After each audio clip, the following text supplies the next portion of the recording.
Hello, everyone. Omni Sensei here with What If I Was Reborn as Jon Snow the God Emperor? Game of Thrones. Part 2. If you enjoy this kind of content, please smash the like button. Subscribe to the channel if you haven't already. Don't forget to check out the original story linked in the description. I hope you enjoy listening to it.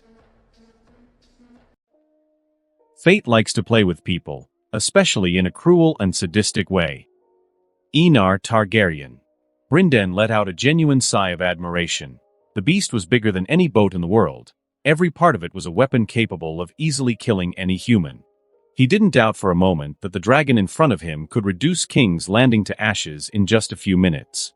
Caraxes, the same name as the dragon of the Rogue Prince, Daemon Targaryen, and the name of the god of war and violence in ancient Valyria. Brynden looked at the blood-crimson dragon and found the name appropriate for the future of House Targaryen. It had been a long time since he had felt so alive, the weight that had always been on his shoulders lighter than ever, knowing that even if he died, House Targaryen would survive with Jon. That alone was the best medicine for his tired, decaying soul. He felt 30 again, full of energy and hope for the future. "I don't know your name, nephew." Brynden smiled, and his one lilac eye looked at the boy with a gentle gaze, as a grandfather would look at his grandson. "Actually Jon Snow, but my real name is Aenar Targaryen." Jon didn't hesitate to answer his great-uncle's question. Aenar. Brynden chewed the name in his mouth and smiled. It was a fitting name for the king who would establish the Targaryen dynasty once again in Westeros. For House Targaryen, the name Aenar had come to be regarded as unconditional trust in their kin over the centuries. If Aenar Targaryen the Exiled had not trusted his daughter, Daenerys the Dreamer, House Targaryen would have perished, as would all 39 dragon lords of Valyria. It was only by trusting in his daughter that the patriarch of House Targaryen sold all the family's property and settled on an island at the edge of Essos along with his dragons, slaves, and wealth. Suddenly, Brynden's vision blurred momentarily, and a feeling of dizziness made his brain reel. "Aenar, I don't have much time. We'll talk later. But before I go, there are 2 items you should take. They're with Aemon, Mikar's son. Aemon is serving as Maester at Castle Black." Brynden commented, feeling the weight of his powers reappear in his body. Jon nodded, and before he could do anything, he felt his vision darken. He woke up and found himself back in the cold room with the fire still burning in orange flames. It felt like hours had passed in the dream, but it hadn't been half an hour in the real world. He didn't get up and stood leaning against the tree while hugging his sword, Lady Lya. It felt like he was hugging his mother. It was his way of thinking that she was always with him, killing anyone who dared to hurt him. Jon couldn't help but think of Brynden's words. 2 presents? Although he was curious, he didn't look into the future with his prescience and wanted to see for himself what surprise Brynden could bring him. A few more days.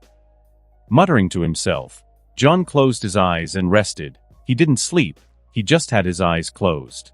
On the white snow, a drop of blood dripped from the sharp point of the sword and stained the immaculate color a shade of red. Jon looked at the corpses around him and remained indifferent. The corpses were men wearing traditional northern clothing, all with a clean wound to the throat, while the eyes of all the corpses were still open as if they couldn't believe they had died. Warm blood dripped from their necks onto the snow, where it quickly froze when it came into contact with the snow, creating pools of frozen blood. It wasn't the first time Jon had taken human life, and it definitely wouldn't be the last. The first time, he threw up all his breakfast, but after killing a few more times, he began to get used to taking lives, but he knew that this familiarity was a terrible fact. He had to control his bloodlust, or he would kill a man on any whim in the distant future, something he didn't want to happen. Sheathing Lady Lya in the scabbard, the sword went in with a slashing sound. Jon looked at the 5 corpses for a moment and got back on his horse.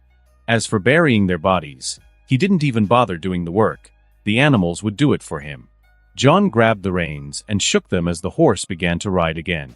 Northern horses were tall and robust, had a thicker coat to protect them from the cold, and were especially docile and fierce when the need arose. They were the favorite horses of the northern lords. They weren't cheap. Apart from the care they needed, they cost a commoner's house. It had been days since he had found Brynden and the 3 savages. Every night when he closed his eyes, he dreamt of Brynden, the two of them sharing their ideas and advice for the future of the war. Having someone as experienced as Brinden helped him to see certain angles that he hadn't considered before. Advice that John was very grateful for, as he had forgotten important points before. Especially when it came to the Crown's marine forces. Brinden told him to seek out the Lord of Driftmark, Montfort Valerion, and the man would bend the knee to him when he proved that he really was Rhaegar's son. According to Brinden, by getting Montfort, he could have around 30% to 40% of the Crown's ships without any problem. It was an efficient way to strike a blow at House Baratheon's back at the right time. Imagine in a decisive war, 40% of the ships would attack their allies from behind. This made Jon realize that he shouldn't ignore certain noble houses because he had a dragon. Dragons were the sharpest weapons against the lords and lattice of Westeros, and the people were their toughest shield. As the horse rode swiftly along the King's Road, Jon gradually saw a gigantic wall of ice rising towards the sky. The image of such a huge construction made in medieval times was enough to make Jon admire human ingenuity. The wall was mainly made of ice. It was 300 miles, 482 kilometers long, and its height was an impressive 700 feet, 213 meters. It was such a spectacular sight that Jon held his breath for a moment, afraid that his breathing would somehow affect the way he remembered the wall. Snapping out of his stupor, Jon continued riding, arriving in front of a stone wall and imposing wooden gates. Before entering, he pulled the hood of his cloak over his face and approached. He couldn't be recognized by his father's old comrades in arms. Even if it made him look even more suspicious, he didn't care. The raven sent by his uncle should have already arrived, announcing his imminent arrival. Whoever approaches Castle Black. Above the stone wall, a man shouted towards the lone figure riding the horse. Jon Snow of Winterfell. Jon replied in an equally loud voice. After a moment's silence, the gates opened and Jon shook the reins and rode forward on his horse. Castle Black wasn't really a castle, it was more like a fortress. There was only one wall in the north of the castle, with no other walls to defend it. It looked old and obviously lacked maintenance in many parts. Another thing he noticed was that most of the buildings were made of wood, which if you think about the cold and extremely wet climate, was definitely not the best material to build with, but everything seemed in order. As soon as Jon entered Castle Black, he felt countless eyes on him, which he thought was normal. It wasn't every day that someone came to Castle Black.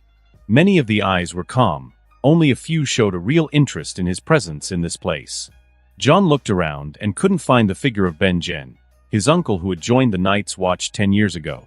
Unlike Eddard, Ben-Jen was a tall and very cheerful man, not at all like his older brother. As Jon was looking around, a man dressed in black approached him. He noticed that the man was a slim man in his 50s with striking features.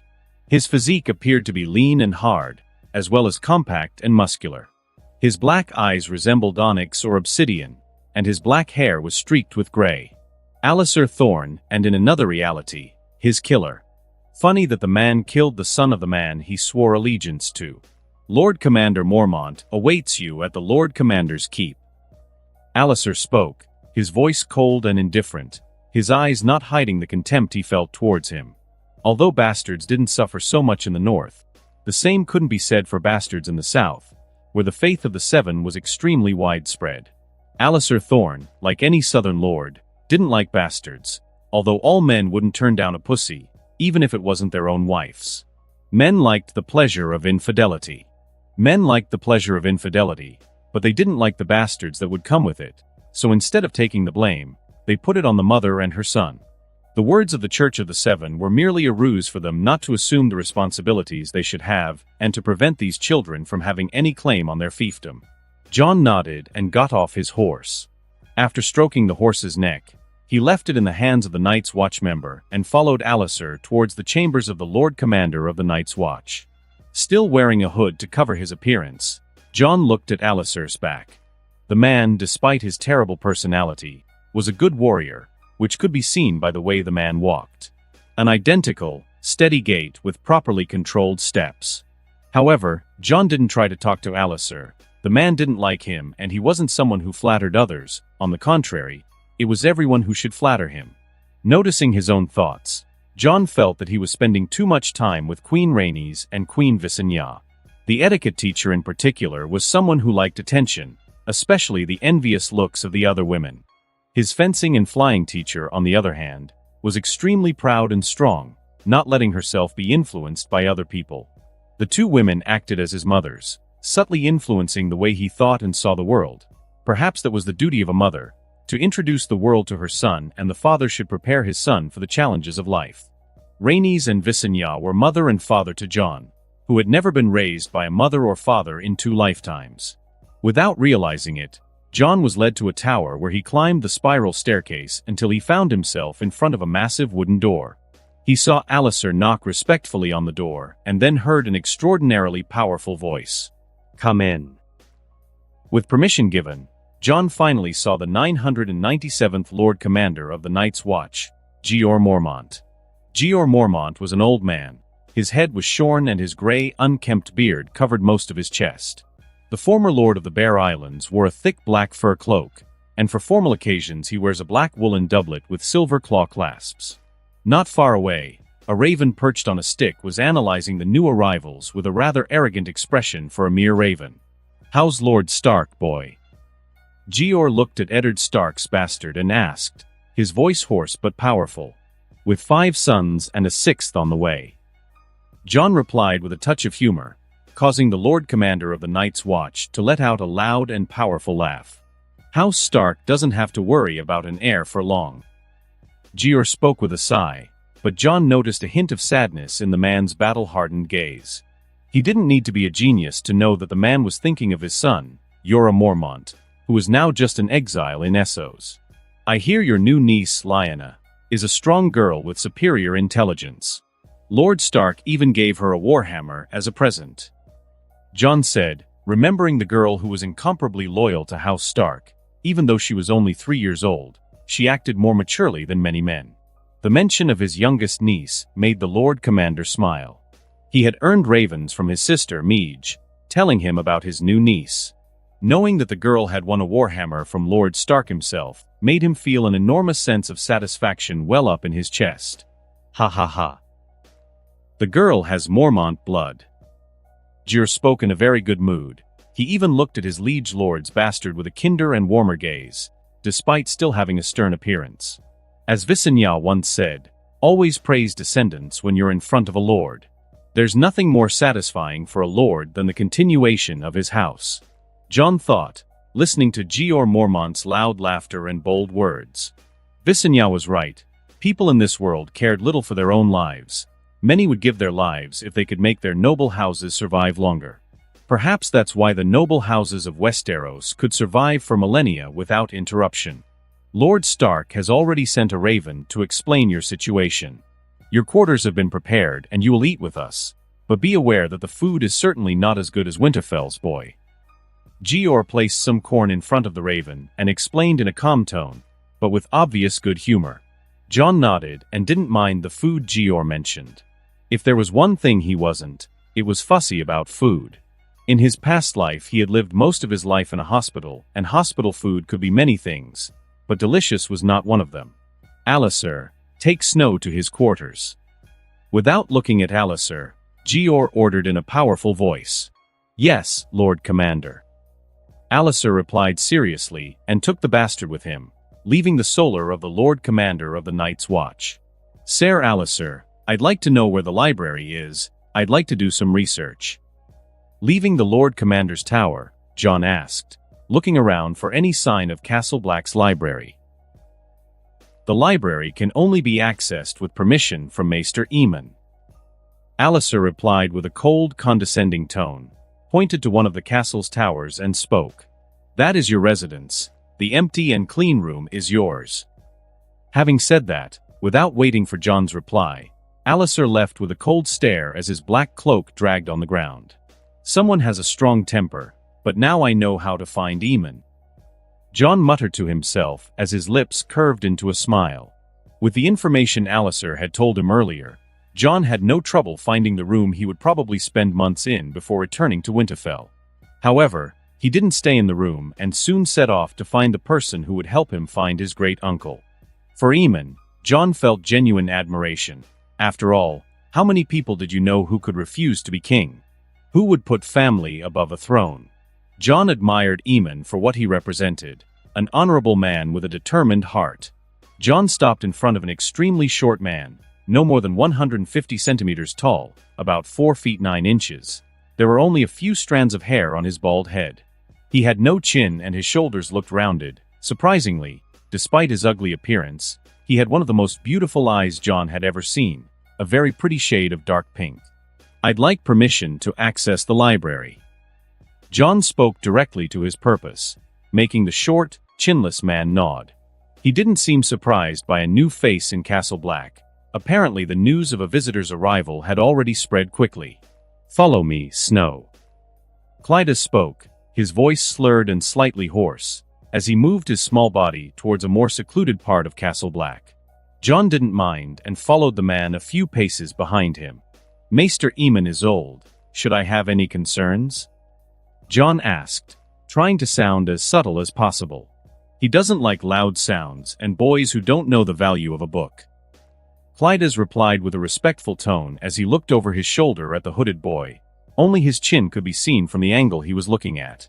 Noting the man's respectful tone, John knew that Planetos knew Eamon's identity, which wasn't surprising, given that Planetos had been helping his great-uncle for decades. "We're here." Planetos spoke, stopping in front of the wooden tower, as simple and rustic as anywhere in Castle Black. John could hear the cawing of crows not far away, showing that he was close to the nursery, where the crows were fed. Planetos opened the door to the tower, and a smell of old books assaulted John's sense of smell. Stepping inside, John saw a simple room not at all befitting a Targaryen prince, a similarity he and Eamon shared. Scanning the room, John's purple eyes fixed on the old figure walking through the room. He held a book in his arms while his maester's chain rattled gently. John needed no introduction to the man. He knew him too well. Eamon Targaryen, son of Mikar I and brother of Aegon V, uncle of Jaehaerys II and great-uncle of Aerys II. John felt an unconscionable fury lurking behind his great-uncle's apparent serenity. He was absolutely certain that if Eamon had been young and strong, he would have taken up a sword and infiltrated King's Landing, ready to slay the mortal enemies of House Targaryen. Of that, John had no doubt. The man of almost 100 years in front of him hid a fury as great as a volcano, ready to bring death and ashes to nourish the soil again. Maester Eamon, Jon Snow, Eddard Stark's bastard, wishes to ask permission to visit Castle Black's library. Planetos approached Eamon and helped the old man carry the book in his arms. The man's pale, blind lilac eyes fell on the 10-year-old in an instant, and John felt a shiver run through his body at the sight of those eyes, which could no longer see. A wise, gentle gaze, but it hid a powerful feeling, sharpened by time. He couldn't see, but John felt that he could still see the outline of something, even if it was such a blurred image. "Does young Snow wish to have knowledge?" Eamon asked, his slow steps approaching a chair slightly away from the fireplace. "We all need knowledge. We're no different from animals without it controlled by our emotions." John replied with a smile as he removed the hood that hid his face. Planetos looked at the young man in surprise. For some reason, the bastard's eyes reminded him of those of Maester Eamon. Although the color was different, the feeling was the same, as if he were looking at a prince, or in the case of the young man in front of him, the eyes of a king. Eamon stopped his slow steps for a moment and replied in his slightly hoarse, weak voice. "Wise words, young Snow. What brings you to the wall?" He continued to ask as he moved towards the chair. The man had lived in this tower for so long that he already knew where every item was, even if he couldn't see it. "To observe the creation of my ancestors, and to see someone very important to me." John helped Eamon to sit down and sat next to the old man, the heat from the fireplace warming the whole room without a problem. "A relative?" Eamon repeated the question to himself, while a nostalgic smile appeared on his lips, as if remembering something long lost. "Certainly," John confirmed, looking at the old maester in front of him. He looked small and bent by age, but despite being almost 100 years old, he exuded an impressive vitality in his will and determination. When I found out he existed, all I could think about was telling him that I existed too, so that he wouldn't feel alone in such a cold and distant world. Eamon let out a surprised expression when he heard those words. The man young Snow was talking about seemed to share the same burden as him. Alone. Eamon knew that feeling well. No one should have to endure such loneliness, without a family to lean on in difficult times. The old maester's lips trembled, and the anger he had felt 10 years ago bubbled up again in his chest, only to be quickly subdued by his self-control. "Tell me, Maester Eamon, what would you do if you knew that what you were about to do could bring death and misery to an entire continent?" Jon asked, looking away from the flames in the fireplace. For a moment, he saw the fire come to life, transforming into a dragon that incinerated an entire city. Screams of horror and despair echoed in his ears. Yet Jon's expression remained indifferent, even in the face of that terrifying sight. Because of his powers, he was more than used to facing death up close. If he were to count all the times he had witnessed someone die, he could very well spend a lifetime listing them. "You seem to carry a heavy burden, Jon Snow." Placing his hands on his knees, Eamon said, "But if you want my advice, I'll give it to you. Kill the boy and let the man be born." "I killed the boy a long time ago." Jon's lips curved into a sad smile at his words. "I killed him the moment I decided to be king." A deafening, suffocating silence hung in the air. Even Clydas didn't dare breathe for fear of disturbing what was about to happen. He looked at Eddard Stark's bastard and assumed something he'd never thought in his life. Eamon's hands trembled. Not only that, his soul trembled. He rose from his chair and approached the young man. Raising his hands, Eamon felt another pair of hands grasp his and guide them to the warm touch of a face. Without delay, her hands traced the contours of his face. He could feel his hands trembling as the familiar contours were drawn in his mind. It was a completely different face, but there was a familiarity that he could never forget. "Egg, you look like Egg, my brother." The words that left his lips were something Eamon never thought he would say again. "You're the son of Rhaegar and Lady Lyanna Stark." Eamon came to the conclusion in an instant. He had exchanged letters with the prince and remembered vividly that the man had told him that his second wife was pregnant. Eamon kept moving his hands over Jon's face, as if he thought that when he stopped, it was just a joke his mind was playing on him. Tears streamed down his cheeks as the almost 100-years-old man hugged one of his only remaining relatives on the continent, and perhaps in the whole world, with fervor and emotion. Jon couldn't help but smile and hug the old man, feeling his body tremble. He knew exactly what it felt like to be alone, but unlike Eamon, instead of being dead, his past life relatives simply abandoned him when they learned that he had no chance of survival. "You're not dreaming, and I'm more than real, great uncle," Jon said, patting the old maester on the back, treating him like a child. However, his eyes fell on Clydas, who desperately wanted to reduce his sense of existence at this moment. Clydas swallowed dryly. He wished he was deaf at that moment, because the purple eyes staring at him were very frightening. He knew exactly what that look meant. If he dared to say anything, he'd be dead. "Tell me how you grew up." Eamon broke away from the embrace and, still holding Jon's arm, he asked with a smile that seemed very innocent, like a grandfather wanting to hear his grandson's stories. Jon didn't refuse and began to tell without hiding anything. He didn't hide the treatment he suffered from Catelyn at Winterfell. However, he talked about happy things for the most part. He didn't want to cause an angry heart attack in an old man nearly 100 years old. Eamon nodded in satisfaction at the way his grandnephew had done over the years, especially when it came to how to deal with Catelyn. "You did well not to submit to Lady Stark. People like that get even more unscrupulous as time goes by. She would have killed you if you'd shown yourself to be weak." Still, the thought of the heir to his house being treated with such disrespect was simply unacceptable to him. Fortunately, according to Jon, Lord Stark was an honorable human and managed to control his wife before things got even worse. "Don't worry, great uncle, I know how to control myself. I don't want to leave my cousins motherless so soon. Although I won't deny that I dreamt about the redfish being eaten by Caraxes." Jon replied with a proud smile. Not once or twice had he wanted to turn Catelyn into dragon food, but he'd never gone through with the idea. He didn't want his cousins to grow up without a mother, something essential for the growth and maturation of any child. "Caraxes?" Eamon asked with a curious tone. He certainly knew that it was the name of the Valyrian god of violence and war, as well as the name of a very famous dragon from House Targaryen. He assumed that Jon had given the name to a ferocious dog. My dragon Caraxes. John replied casually as he looked at Eamon with a smiling look. He really enjoyed seeing people's reactions when he revealed the truth about Caraxes. Eamon remained silent for a moment as if processing the extremely important information, and when he did, it caused an expression of shock to appear on John's face. "Can I fly it?" he asked, his voice not hiding his excitement and curiosity, almost like a child asking to drive his father's car.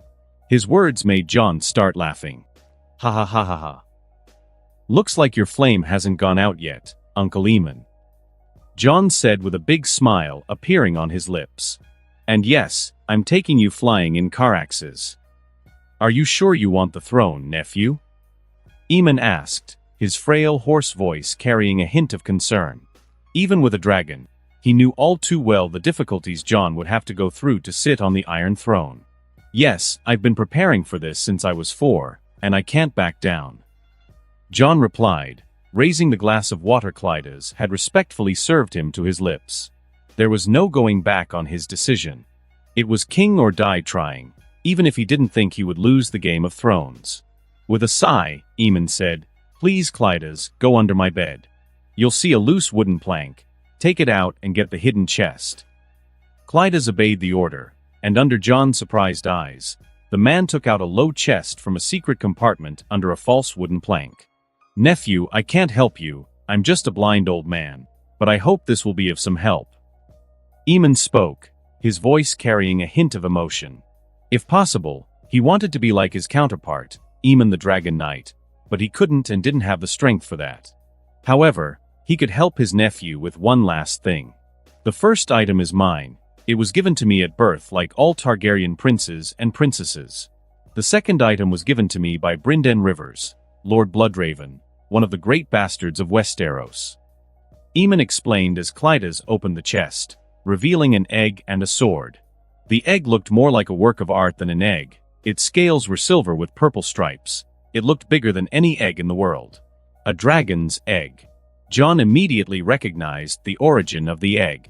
It was a very beautiful dragon egg, resembling a mixture of silver and amethyst. As for the sword, John also immediately recognized its origin. Dark Sister. There was no way he couldn't recognize the sword that had made him taste defeat countless times at the hands of its owner, Queen Visenya I Targaryen. John approached the chest and held the sword by the hilt, raising it high as he appreciated the beauty of the Valyrian steel. "It's beautiful, but it was made for a woman's hands," he commented with some emotion in his tone. Though it was a more than exquisite sword, it was not made for large hands, but for small or medium ones. Eamon smiled and replied, "It doesn't matter. A sword is made to kill and only for that." John agreed, but Dark Sister was different. Together with Blackfire, they were the symbols of the Targaryen dynasty. Both swords could strengthen the solidity of his future rule. It may sound strange, but prestige was something real and incredibly powerful. Would you trust a descendant of a powerful king or a nameless peasant? Even after nearly 300 years, the names of Aegon, Jaehaerys, Daeron, and many otherwise Targaryen kings helped their descendants stabilize House Targaryen's rule over Westeros. This alone shows how powerful it was to have prestige. Even if you weren't a great talent, many people would still follow you just because you were the descendant of great men.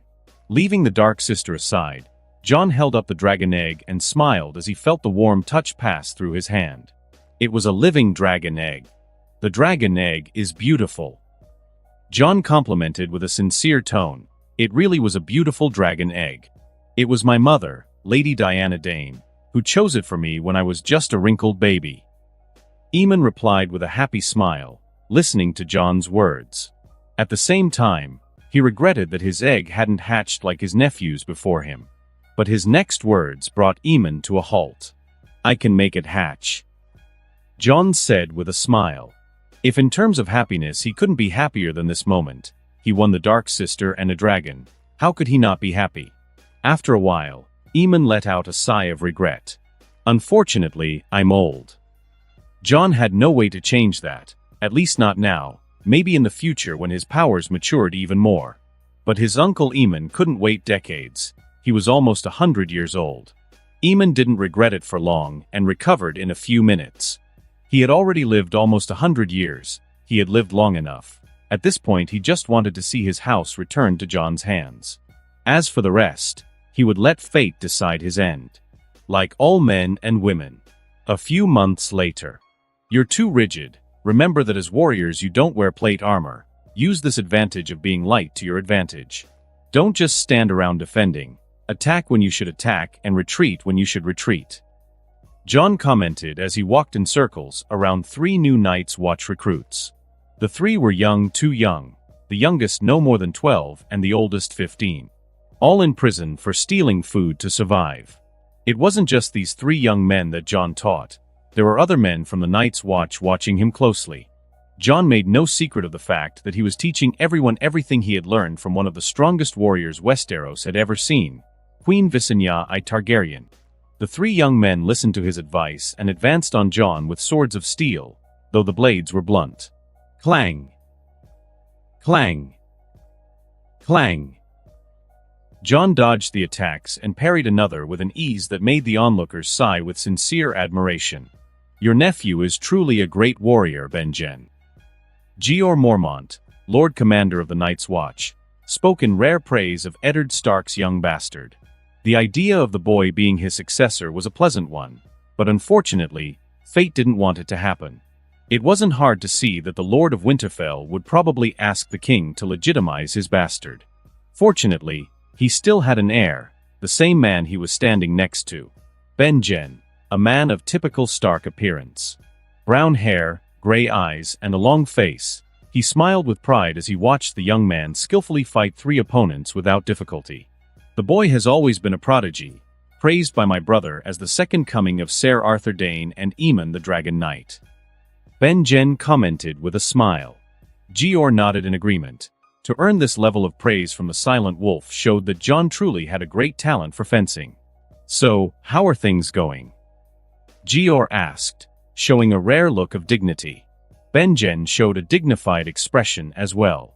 Not well. It's not just the savages that are migrating in large numbers. Even the animals are migrating south in large numbers. Almost like. Benjen didn't have to continue for Jeor to understand what he meant. Like running from something extremely frightening. Jeor finished his words with a serious, calm expression.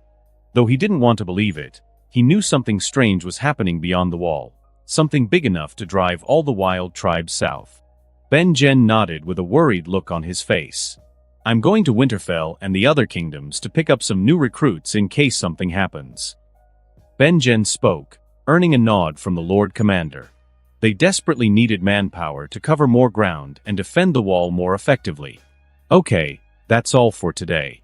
You can rest. Jon calmly ended the training. Apart from a thin layer of sweat on his forehead, he didn't show that he had just fought 3 people at once. Yes, instructor. The 3 young men spoke at the same time, looking at Jon with obvious admiration in their eyes. Jon nodded and returned to Maester Aemon's Terra.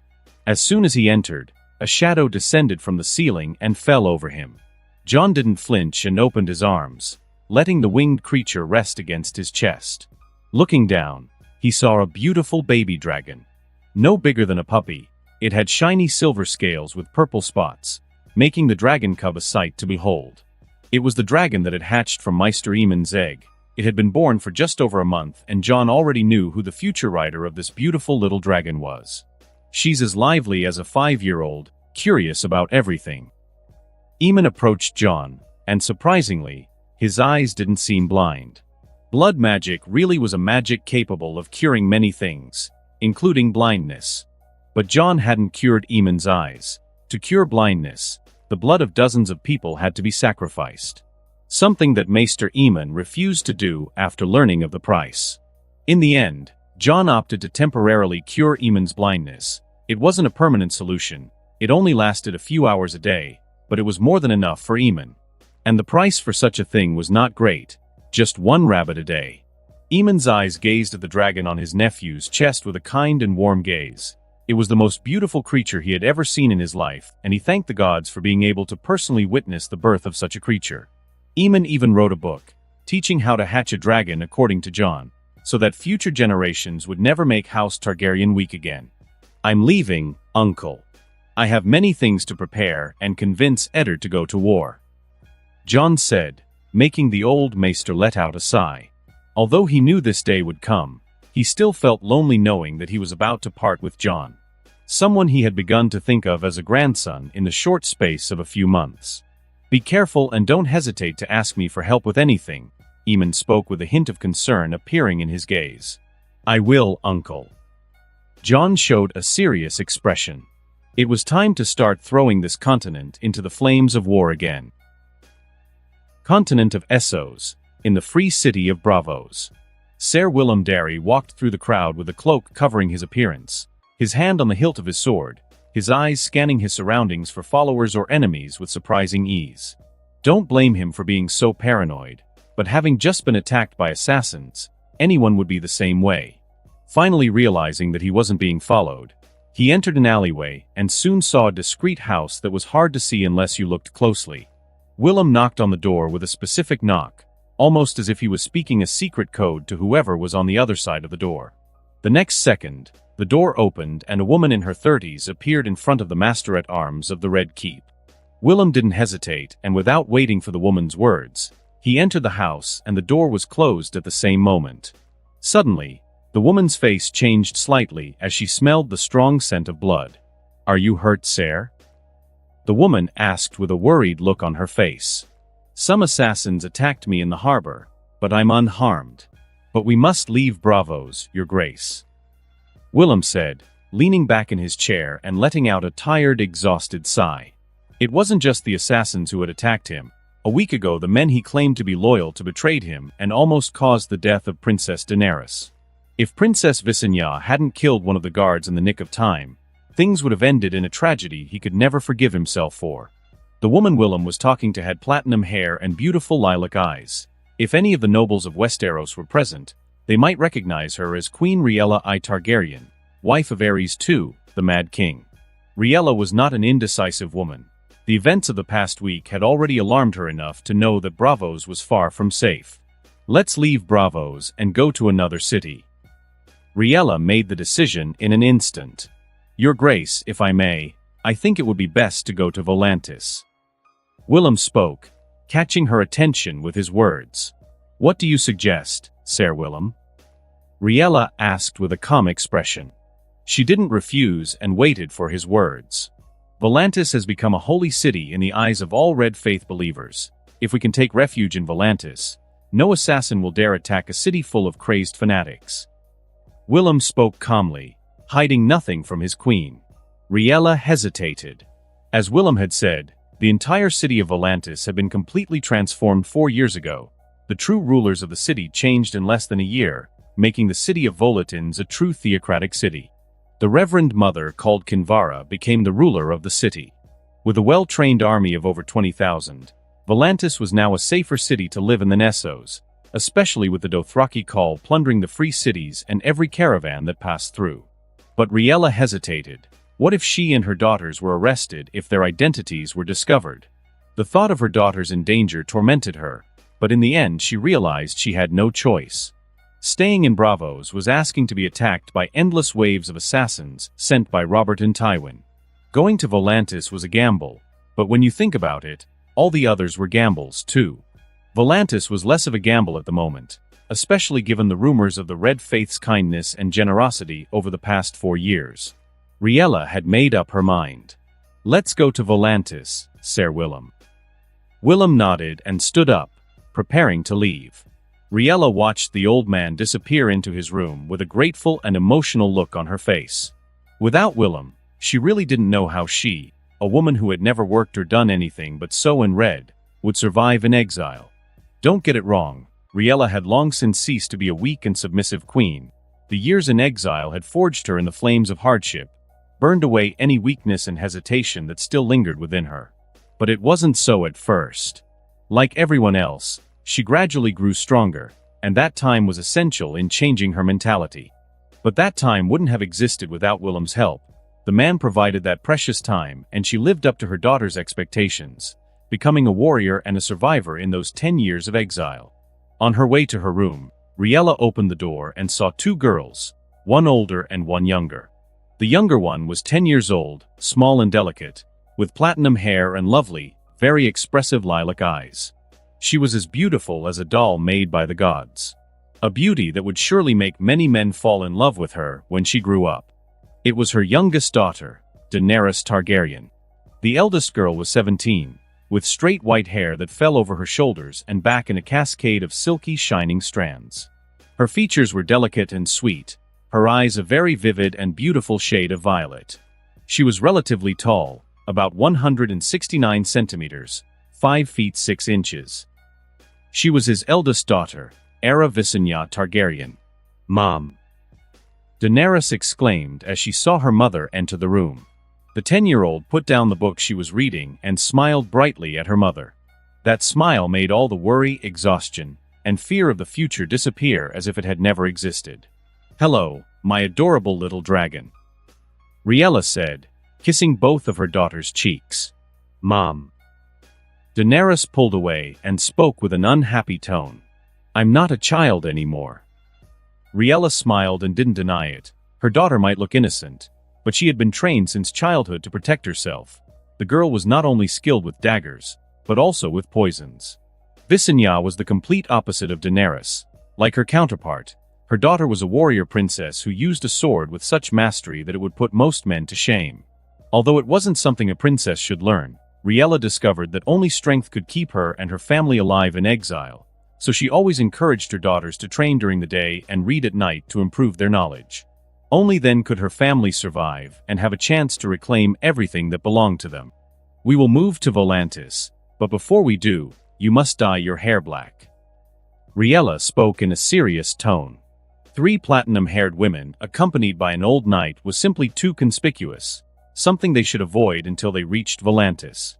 Visenya and Daenerys' faces changed dramatically when they heard their mother's words. Neither hesitated or objected. Unity was what House Targaryen needed, and now it was. 3 members completely united, and with a coordination that would impress most strategists. Visenya and Daenerys acted quickly, the one looking for the items needed for the hair dye and the other girl starting to prepare all the clothes they would wear to disguise themselves. Seeing her daughters act so quickly and without question, Riella smiled with relief.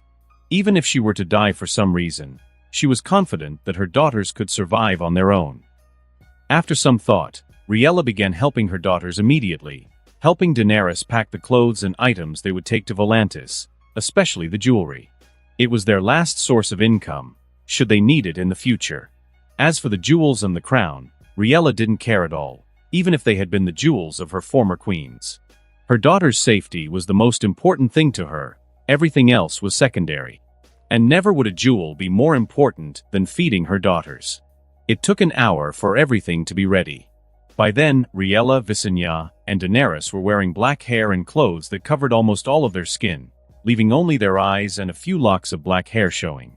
This was a common outfit for anyone venturing into the deserts of Essos, so it was one of the most common outfits to be found in the free cities.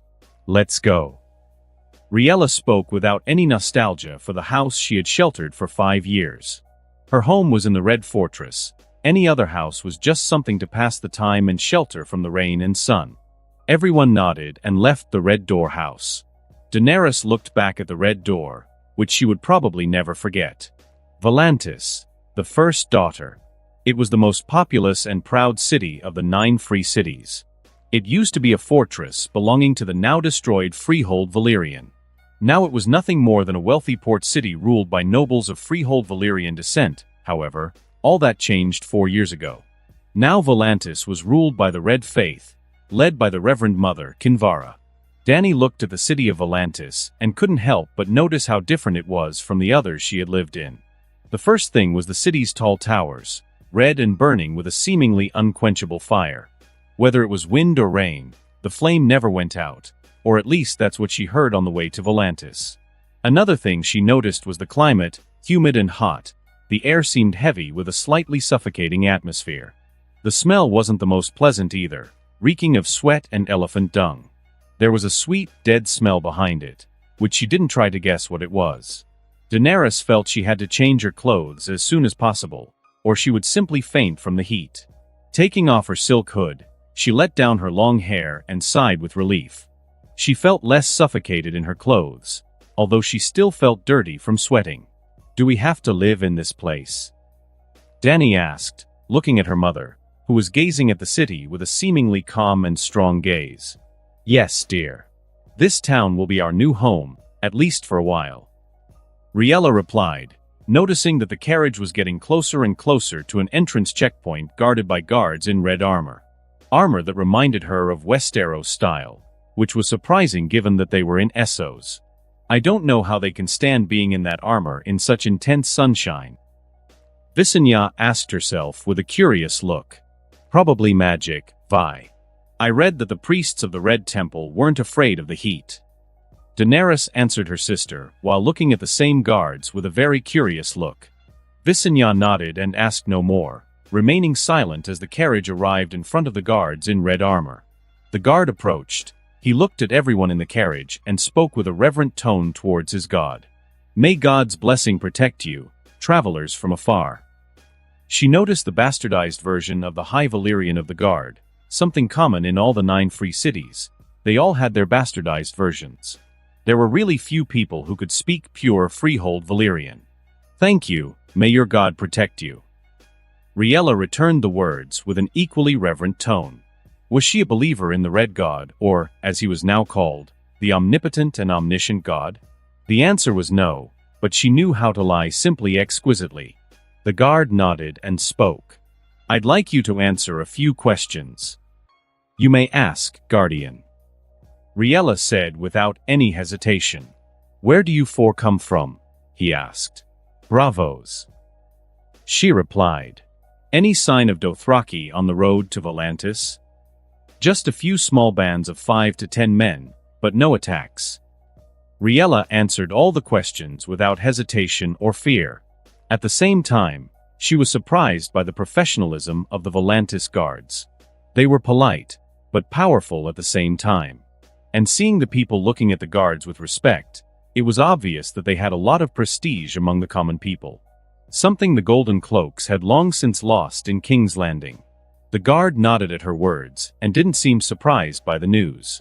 No deity other than the omnipotent and omniscient God is allowed inside the city. Such a breach of the law is punishable by beheading. Riella nodded. She didn't believe in any god, not anymore, just her family.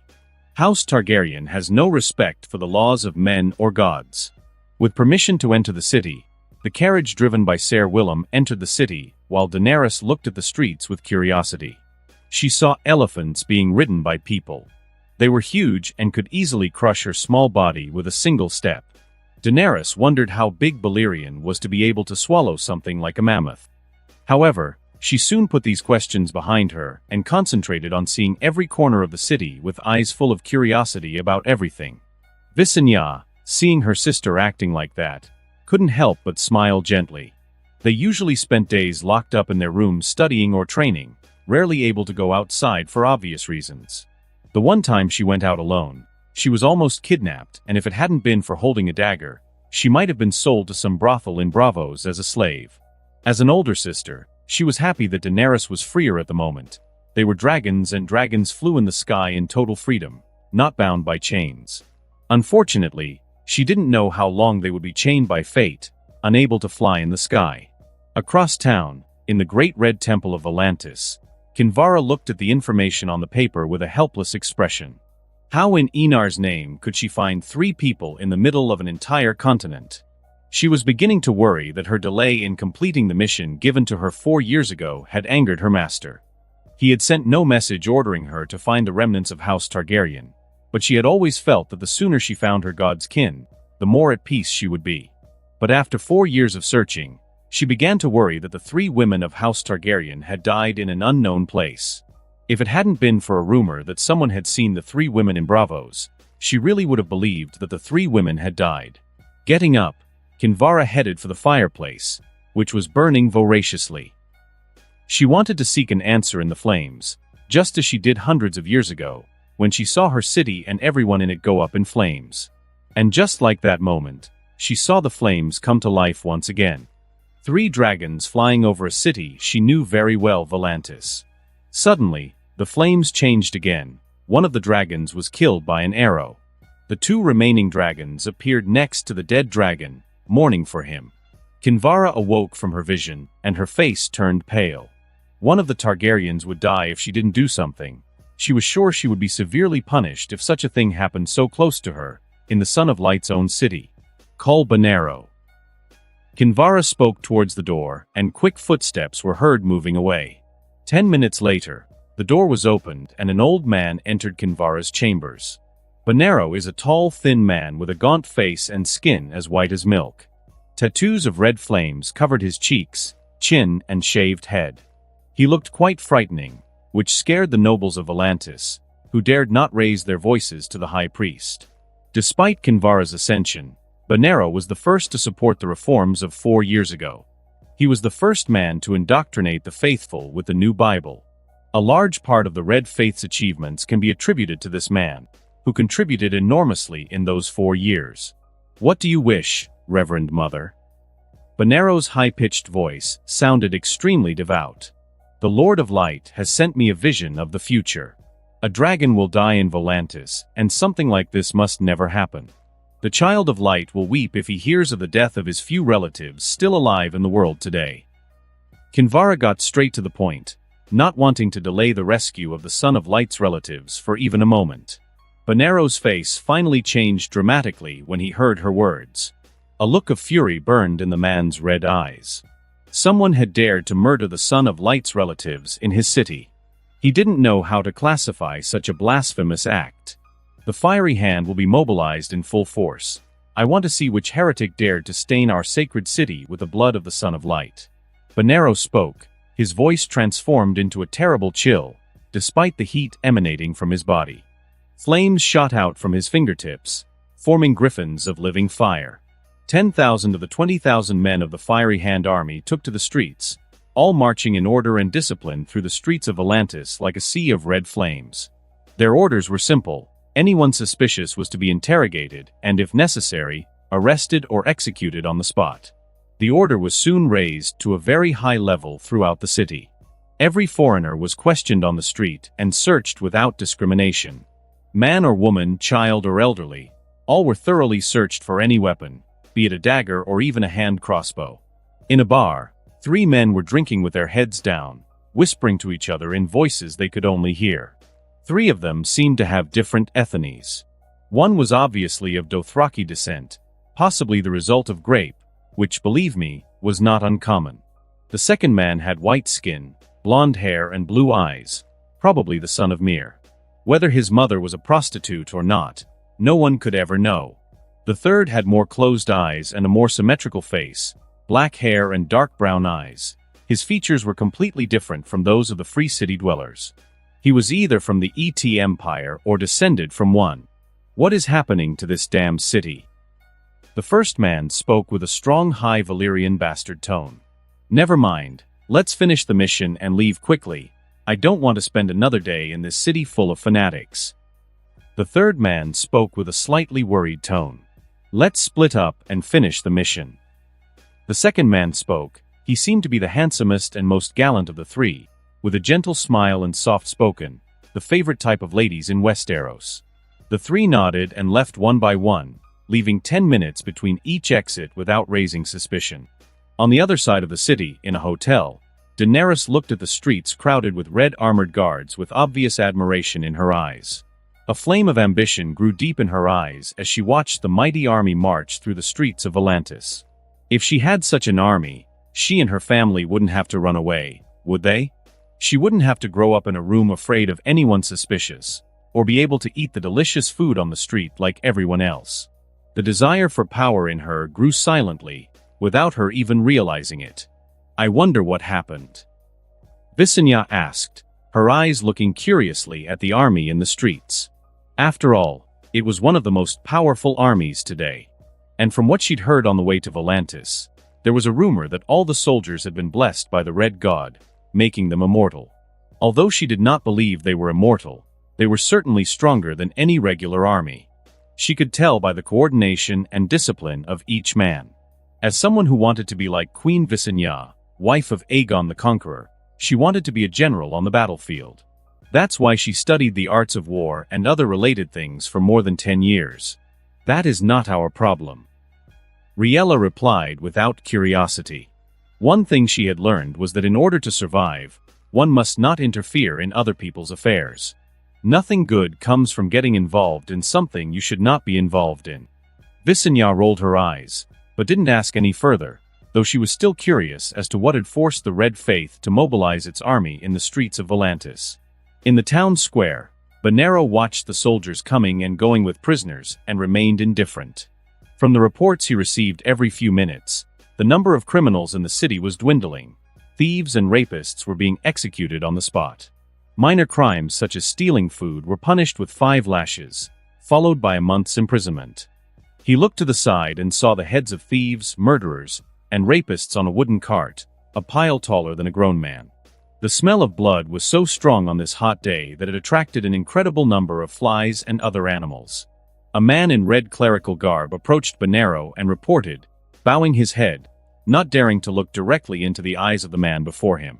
Archbishop Bonero, there is still no news of the 3 women Your Excellency ordered. Bonero sighed in disappointment, but he wasn't discouraged. It was better that the Son of Light's grandmother and aunts were hidden than that the assassins found them. Making up his mind, he ordered in a calm tone, intensify the search. Raid the hotels, pleasure houses, bars and mansions. The man in the clerical robes was shocked by Bonero's order. Your Excellency, that might cause an uproar among the nobles. Bonero remained indifferent. You will judge whether they are innocent or guilty. If there's nothing suspicious, just leave, but if there are hidden arsenals, the owners of the mansions should be arrested and interrogated. 4 years ago, the Red Faith's biggest obstacle was the nobles behind the Black Wall, the nobles who equipped enemy soldiers with weapons and armor. Without that, the Red Faith could have controlled the city in less than a month. May the Lord forgive us our sins. Bonero made the sign of the cross and muttered to himself, a gesture the man next to him mimicked. In an alley, Bao looked at the guards patrolling the city and quickly did a parkour, climbing on top of the houses with surprising agility.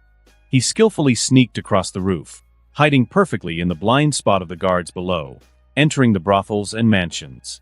Shouts could be heard in some of these places before silence returned to the streets. It wasn't just on this street, it was all over the city of Volantis, except for the mansions behind the Black Wall, which were being thoroughly searched. Ignoring the screams below, which were quickly silenced, Bao found what he wanted written on the roof of a white house. Fire Pig Inn, 3rd room on the left from the 2nd floor.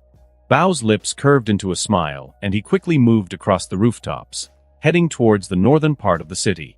His footsteps were so quiet that you'd have thought you were standing in front of a street cat, sleek and silent. Jumping the difficult distance to the rooftop of another house, Bao hissed at the burning pain in one of his knees, but after a moment's rest ignored it and continued despite the pain he felt. I want 40% of the money when I'm done. He muttered to himself, feeling that he was doing more than he was being paid for. After avoiding all the guards on the ground, he finally found himself in front of a building larger than the others. It had 3 floors and was a mid-level inn in Volantis, the high-level ones being the boardiest in the city.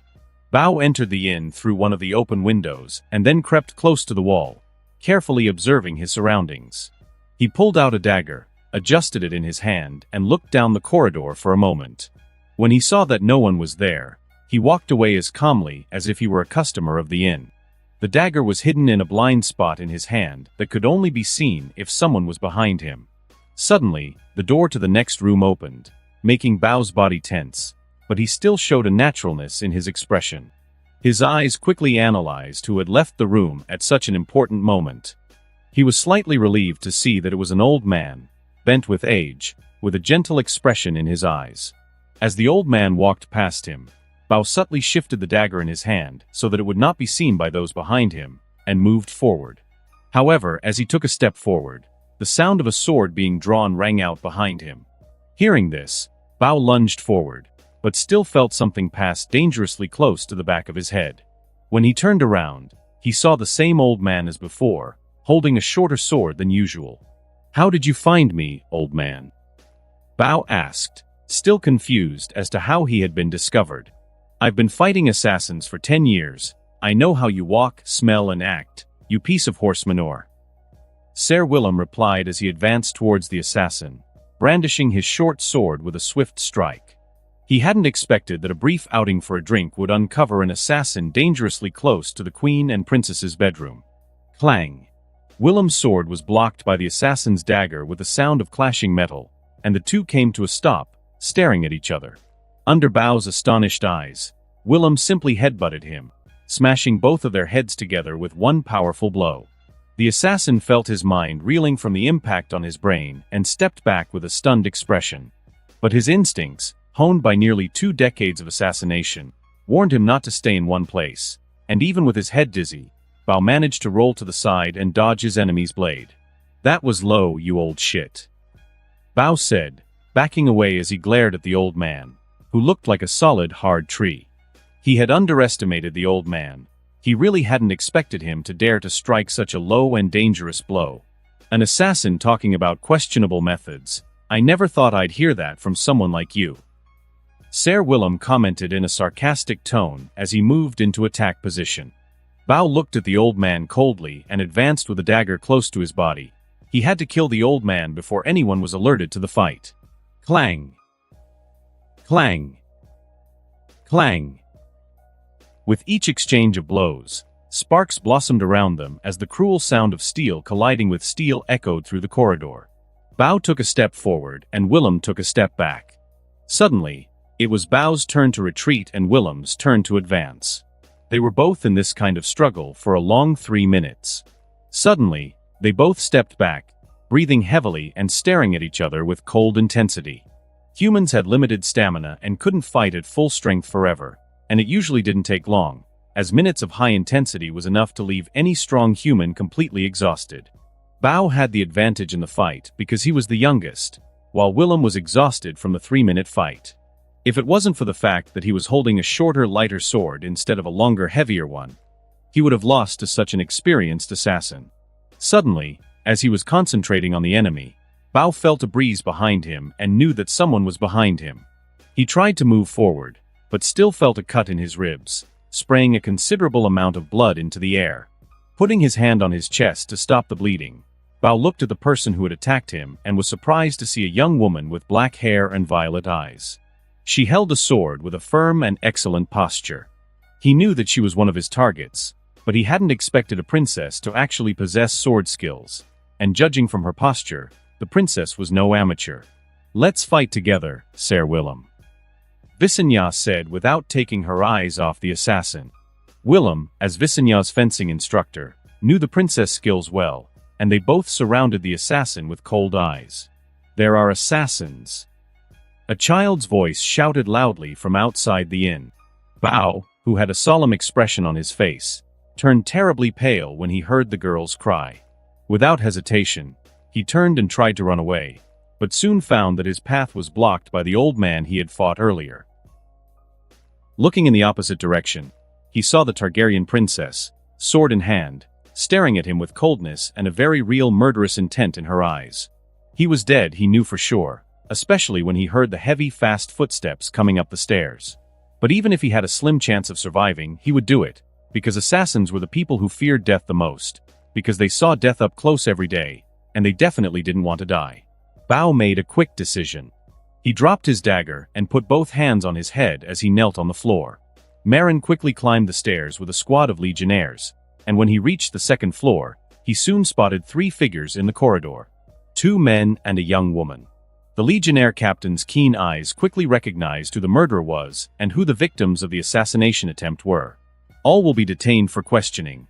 Drop your weapons and come with us." Marin spoke in a strong, unquestioning voice, his hand gripping the hilt of his sword, ready to draw if there was any disobedience. As soon as he spoke, Willem and Visenya dropped their weapons and stood still. The door to the room not far away opened, and 2 more figures emerged. Riella and Daenerys. Seeing this, Marin soon realized that this was a group of travelers.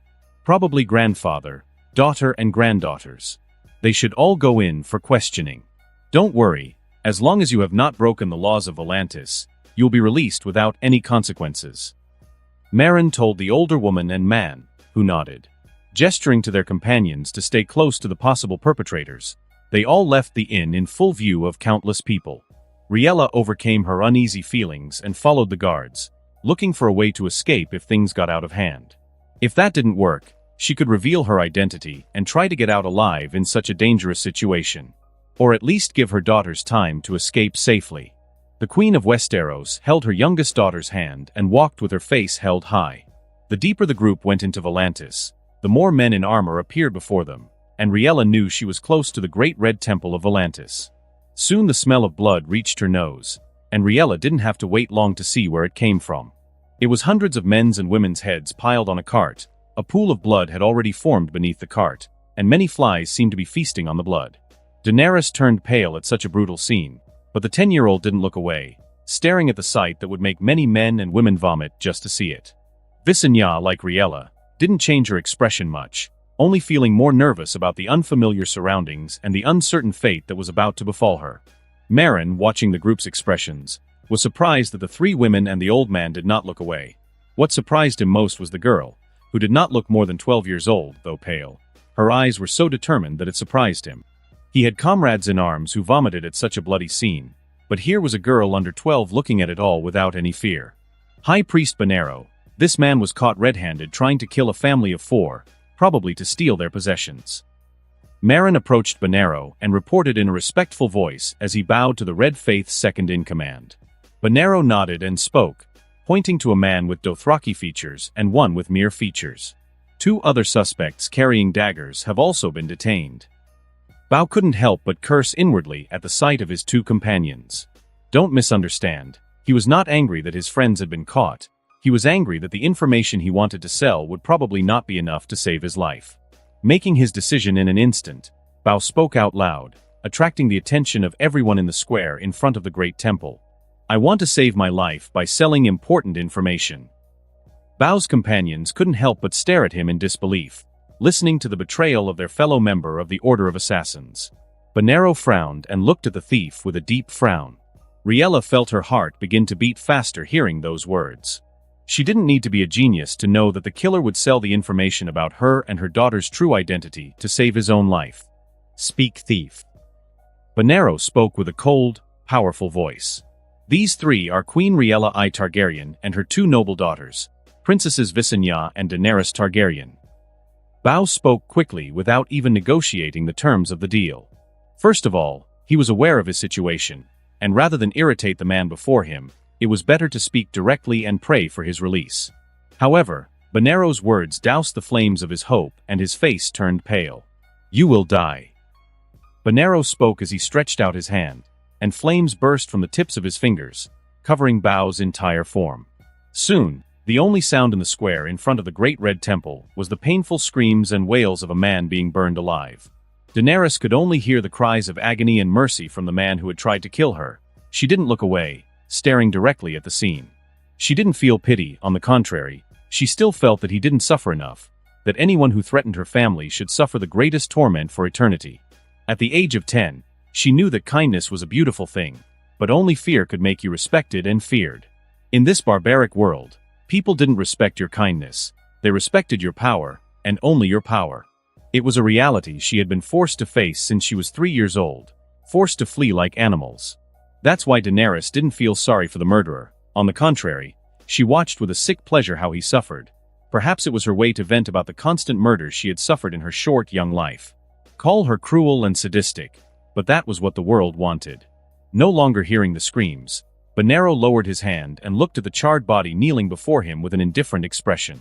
The moment the man had spoken of the identity of the queen and the aunts of the Son of Light, he had already condemned him to death. No one could harm the relatives of the Messiah. Turning his gaze to the 3 members of House Targaryen, Bonero understood why he hadn't been able to find the women before. The dyeing of their hair might make it difficult for anyone to recognize them. Together with the 4th member of the group, it was really difficult to recognize the queen and the princesses. After all, it was Essos, and a group of 4 was more normal than anything else. Taking a deep breath, Bonero approached and spoke with a gentle expression, or at least he felt he was trying to show it. Your Grace, I am Archbishop Bonero, and in the name of the Red Faith, Reverend Mother humbly requests an audience with you and your noble daughters. Riella felt a tightness in her chest when she heard the respectful tone. She wasn't happy about it. On the contrary, she was worried. The more respect the man before her showed, the more suspicious she became. Even though she was a queen without a country and exiled to another continent. There was no reason for the Red Faith to show her and her daughters such respect. And I have the choice to refuse? Riella commented with a slightly sad smile, but Bonero's next words surprised her. Yes, your grace can refuse and leave at any time you wish. Volantis will provide you with lodging, a mansion with servants if you wish, and anything else you ask for. Bonero spoke in a respectful tone as he bowed slightly forward. As a servant of the Son of Light, he was only sword and shield for the Messiah and nothing more. Bonero's words left Riella speechless. How long had it been since she had been treated with such respect and reverence? And she could see that his words were true. Seeing people and trying to guess their intentions was something every king and queen should have, so as not to be so easily deceived. Riella hesitated, Bonero's sincerity making her reluctant to leave. It was a chance for her to gain support that would help her granddaughter take the Iron Throne in the future. Though Dorne was powerful with its experienced and deadly warriors, it was far from ready to take on the Six Kingdoms. Her granddaughter needed supporters, and having the Red Faith as a helper would improve her granddaughter's chances of ascending to the Iron Throne. As for what the Faith of the Seven would say, Riella didn't care. During the rebellion, the Faith of the Seven had done nothing to help House Targaryen, and had actually gotten in the way, so why should she care what the Faith of the Seven thought? After hesitating, Riella showed a look of determination and spoke, looking at Bonero. I will meet the Reverend Mother. Bonero nodded and bowed again as he motioned for Riella, Visenya, Daenerys, and Ser Willem to follow. Meryn asked nothing in the face of such an unusual situation, pointing at the two remaining assassins and asking, Archbishop, what shall we do with these two? Bonero didn't hesitate to answer in a cold voice, completely different from the one he had used with Riella. If they tell you who ordered the murders, you can give them a quick death, otherwise they'll suffer until the last moment. Visenya looked at her mother and, for the first time in a long time, saw her acting like a real person. Her posture was upright and her face was slightly cold, but noble and elegant. You wouldn't be offended if someone talked to you with such an expression, but rather flattered that such a beautiful woman was wasting her time talking to you. However, she could understand her mother's intentions. Her mother wanted to help her niece, who was hiding in Dorne, gain support from the Red Faith, which unexpectedly seemed very friendly to House Targaryen. Visenya fled King's Landing when she was 7 years old and never again saw such a major power in Essos act so warmly toward House Targaryen. The Red Faith was the first. Of the three women, only Daenerys had the least complicated thoughts. She looked at the Red Temple before her and couldn't help but admire the huge building that looked more like a gigantic castle. The temple is an enormous structure of columns, staircases, buttresses, domes, bridges, and towers that flow into each other as if carved out of a colossal rock. The walls of the temple are painted in 100 shades of red, yellow, gold, and orange, so that when the sun's rays hit the temple, it seemed as if the entire temple was bathed in red and gold glory. For some reason, Daenerys felt that something inside the Red Temple was calling to her. It was like an echo in her heart, a pulse coming from the core of her being, a call of fire and blood. She didn't know what it was, but she wanted to run to it and hold it in her arms. But knowing where she was, Daenerys suppressed that feeling with all her willpower and silently followed the man named Bonero, who, despite his frightening face full of tattoos, seemed kind and compassionate, even though he had burned a man alive in front of her. Daenerys didn't know how long she'd been walking, but she estimated it to be about 10 minutes when she finally stopped in front of a pair of red wooden doors. The Dragon Princess saw Bonero respectfully knocking on the door and concluded that whoever was behind it was one of the most powerful women in Essos. And just as Daenerys had imagined, Bonero opened the doors to reveal a stunning woman in a red gown. The Reverend Mother of the Red Faith, Kinvara. What caught the attention of Riella, Visenya, and Daenerys, however, was that when the woman saw them, she quickly rose from her chair under the shocked eyes of everyone present. The most powerful woman in Volantis knelt before Riella and greeted her with the utmost reverence and respect. Welcome to Volantis, Your Grace. Your noble presence graces us with the greatest honor we can have. All the words, respect, and possible terms of negotiation Riella had prepared vanished in an instant before the woman kneeling before her. What's going on?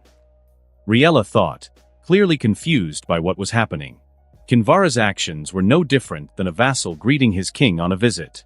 Seeing the confusion on the faces of the three women and the old knight, Kinvara knew they were confused, but she couldn't appear so important in front of the Son of Light's family. Who knew if one of the three women was the future wife of the Son of Light? How could she make herself look so arrogant in front of her potential queen? Instead of showing an arrogant face, she might as well bond with the three women before everything came to fruition. Seeing the Reverend Mother kneeling, Bonero knelt as well, silently waiting for permission to rise. "Thank you for your kind words. You may rise, Archbishop and Reverend Mother." Riella spoke with a strange expression of confusion. When permission was given, Kinvara and Bonero rose. "I know your grace is confused about what is going on, but I will explain." Kinvara smiled warmly and spoke in a gentle, warm, but respectful tone. What could Riella say? She just nodded.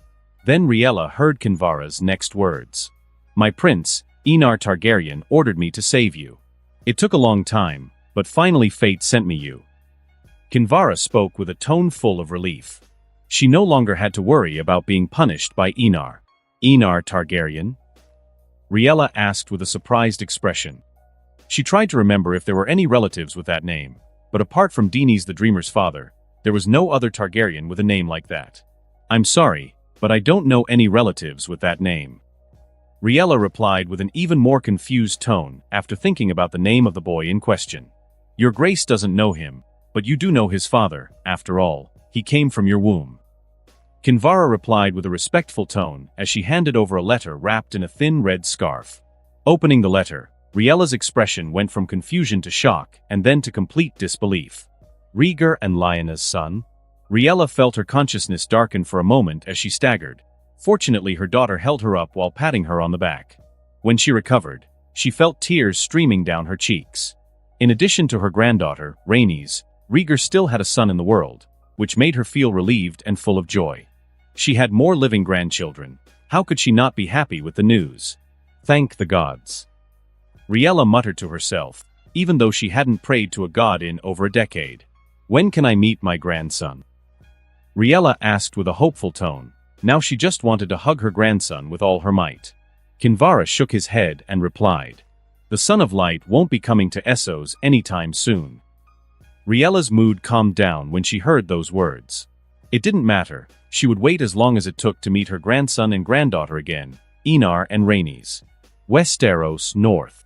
Jon warmed himself by the fire, roasting a rabbit under the orange flames. His purple eyes fell on the cloaked wooden cage, and he smiled. The young dragon was like a curious child, always trying to see what he thought was new. The hatchling had a completely different personality than Carax's. His brother was a voracious warrior and lover of war, as cruel as his face seemed. He loved the smell of blood and the charred corpse of his dragon flames. The young dragon, on the other hand, was playful and eager to explore, full of a free and graceful spirit. Jon liked the hatchling. It would be one of the most important dragons of House Targaryen in the future. Just like Dreamfire, it would be the origin of many dragons. He wasn't afraid to show the dragon to his uncle. On the contrary, he wanted to show it to him and force him to prepare for the coming war. Just as Jon was about to pick up the rabbit and eat it, his movement stopped and he looked south from where he was standing. The sound of horses appeared on the horizon, becoming clearer and more audible until he knew that 4 or 5 horses were approaching. And it wasn't long before 5 horses in different coats appeared before Jon, the crest they wore making him narrow his eyes dangerously. A pink-skinned man. House Bolton of the Dreadfort. Honestly, if it had been Roose Bolton, Jon might have been able to hide his dislike for such a disgusting noble house, but the one before him was anything but honorable. He was a monster in human skin. A man Jon didn't even consider human, but an animal driven by instinct and predation. Standing in front of Jon was an ugly young man, tall and thin with pink and blotchy skin that showed he would be fat at the latest in his life. His lips were plump and looked like worms when he smiled. His eyes were small, narrow, and strangely pale, like 2 shards of dirty ice. Ramsay Snow.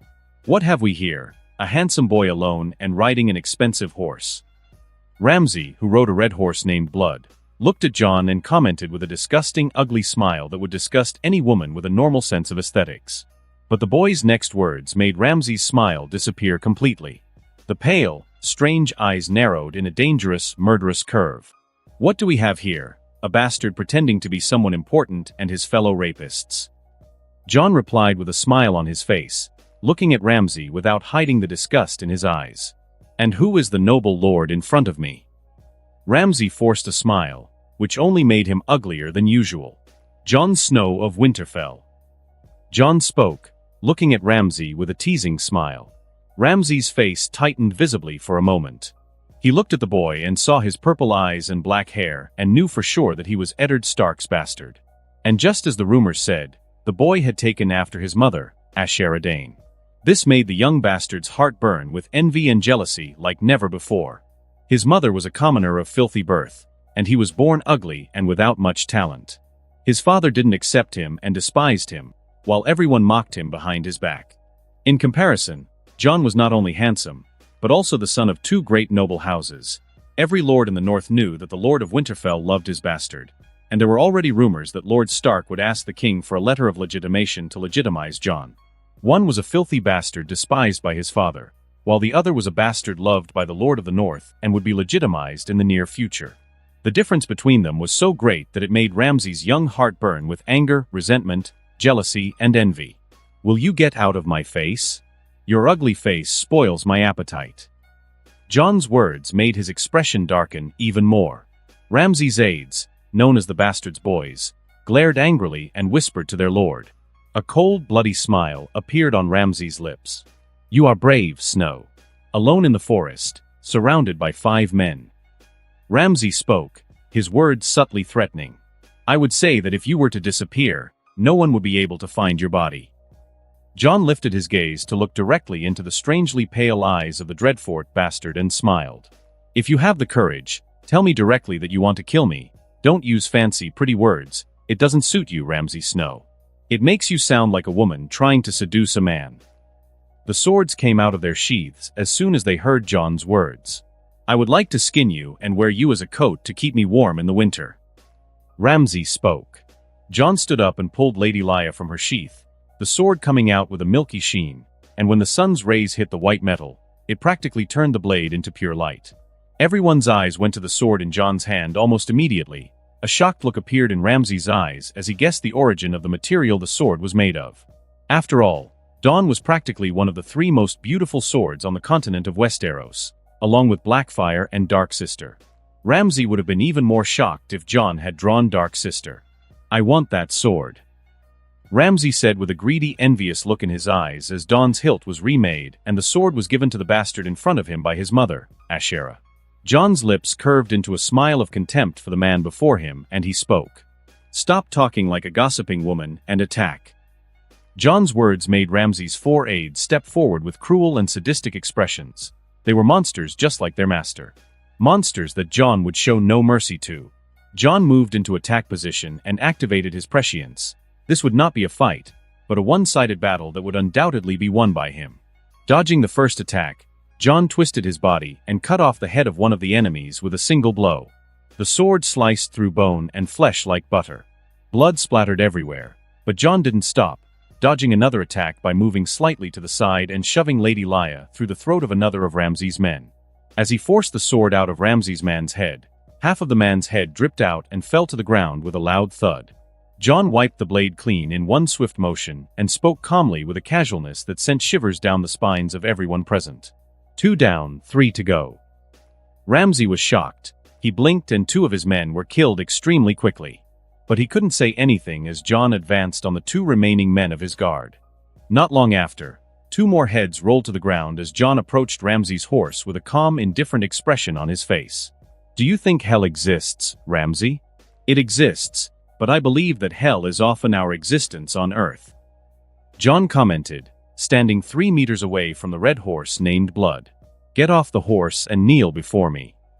Jon spoke again, but this time he used something he rarely used. A skill called voice, capable of controlling others against their will. Under Ramsay's shocked eyes, he found himself dismounting from his horse and falling to his knees before Jon, his pale eyes staring into the purple eyes of the Bastard of Winterfell. "I'm not going to kill you, but know that your life will be in my hands. I want you to live knowing that you're only alive because I want you to be, and I can easily change my mind on a whim." Jon said he didn't want to kill Ramsay at this sensitive moment in the north.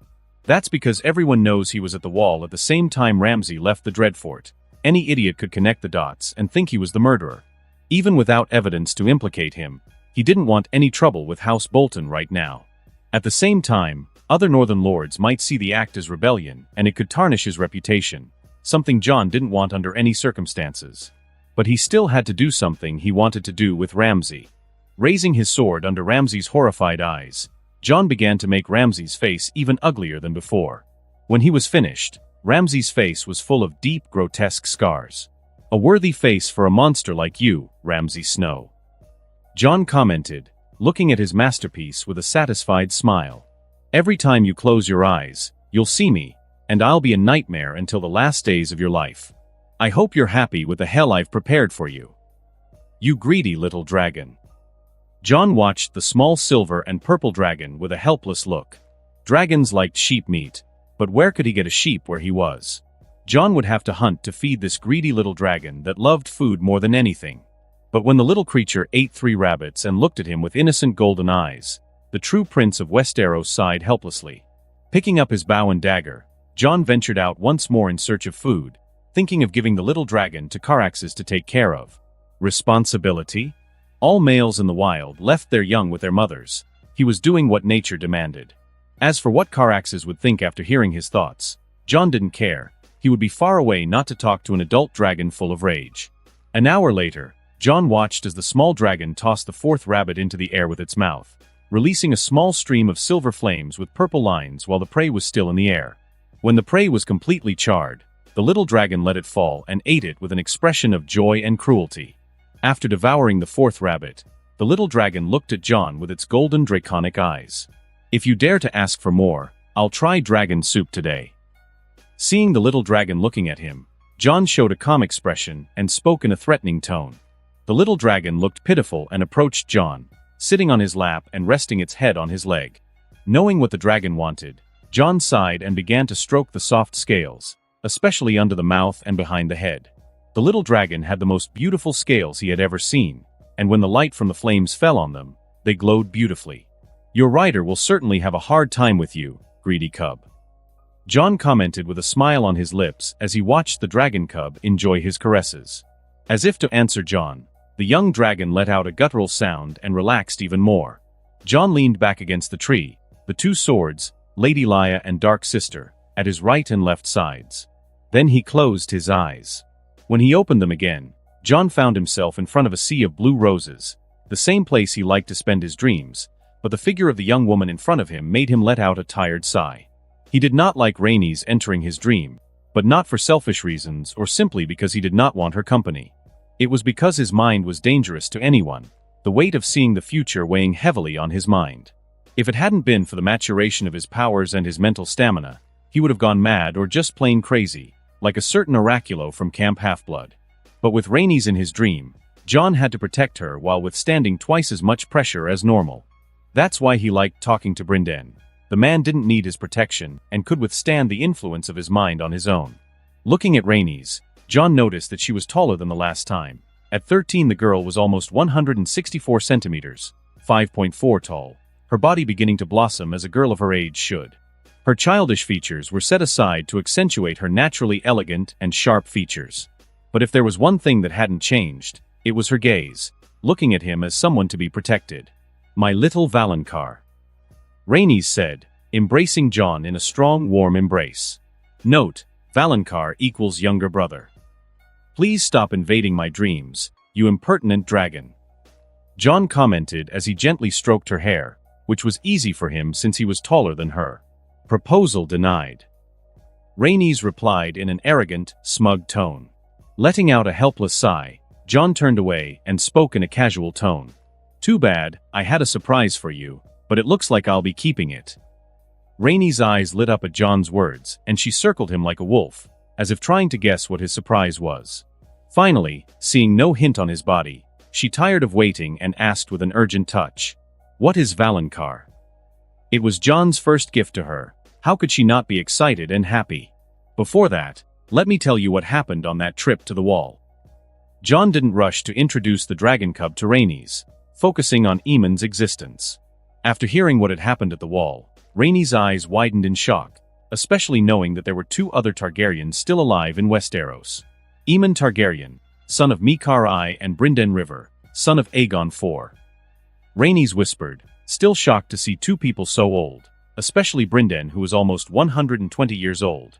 At the same time, knowing that Brinden was a green seer who could see the future and had the children of the forest as his guardians made her imagine that she was in an ancient and epic story from the Age of Heroes. I didn't expect there to be so many Targaryens still alive in the world. Rhaenys sighed and smiled happily. In her eyes, there was nothing happier than a large family.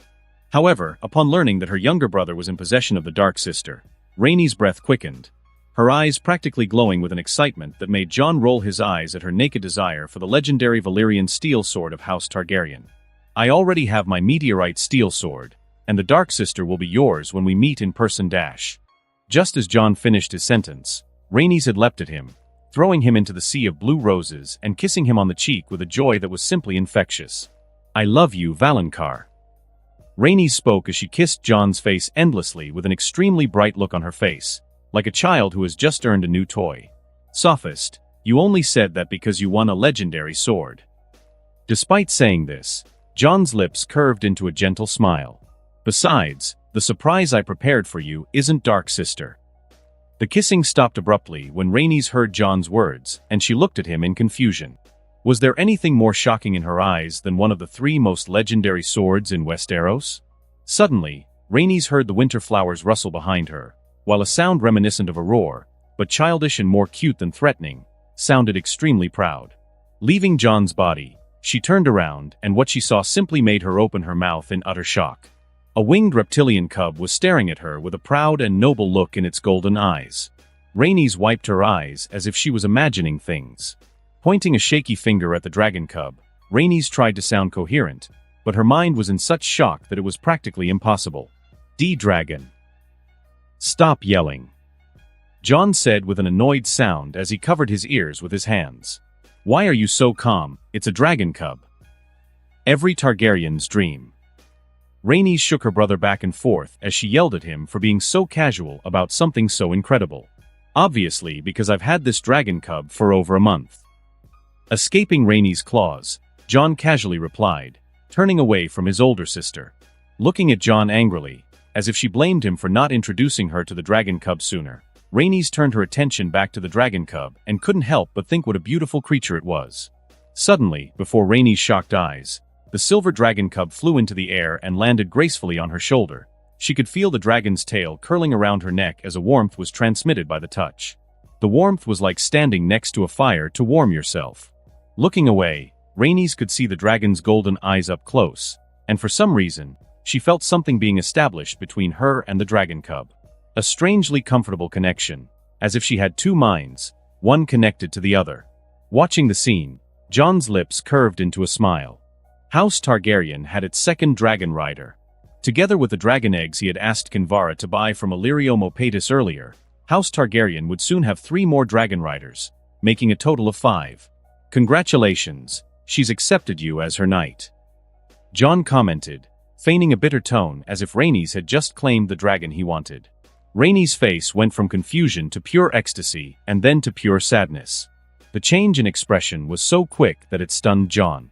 Women were truly born to act. Rhaenys felt a deep sense of shame. Her brother would be king.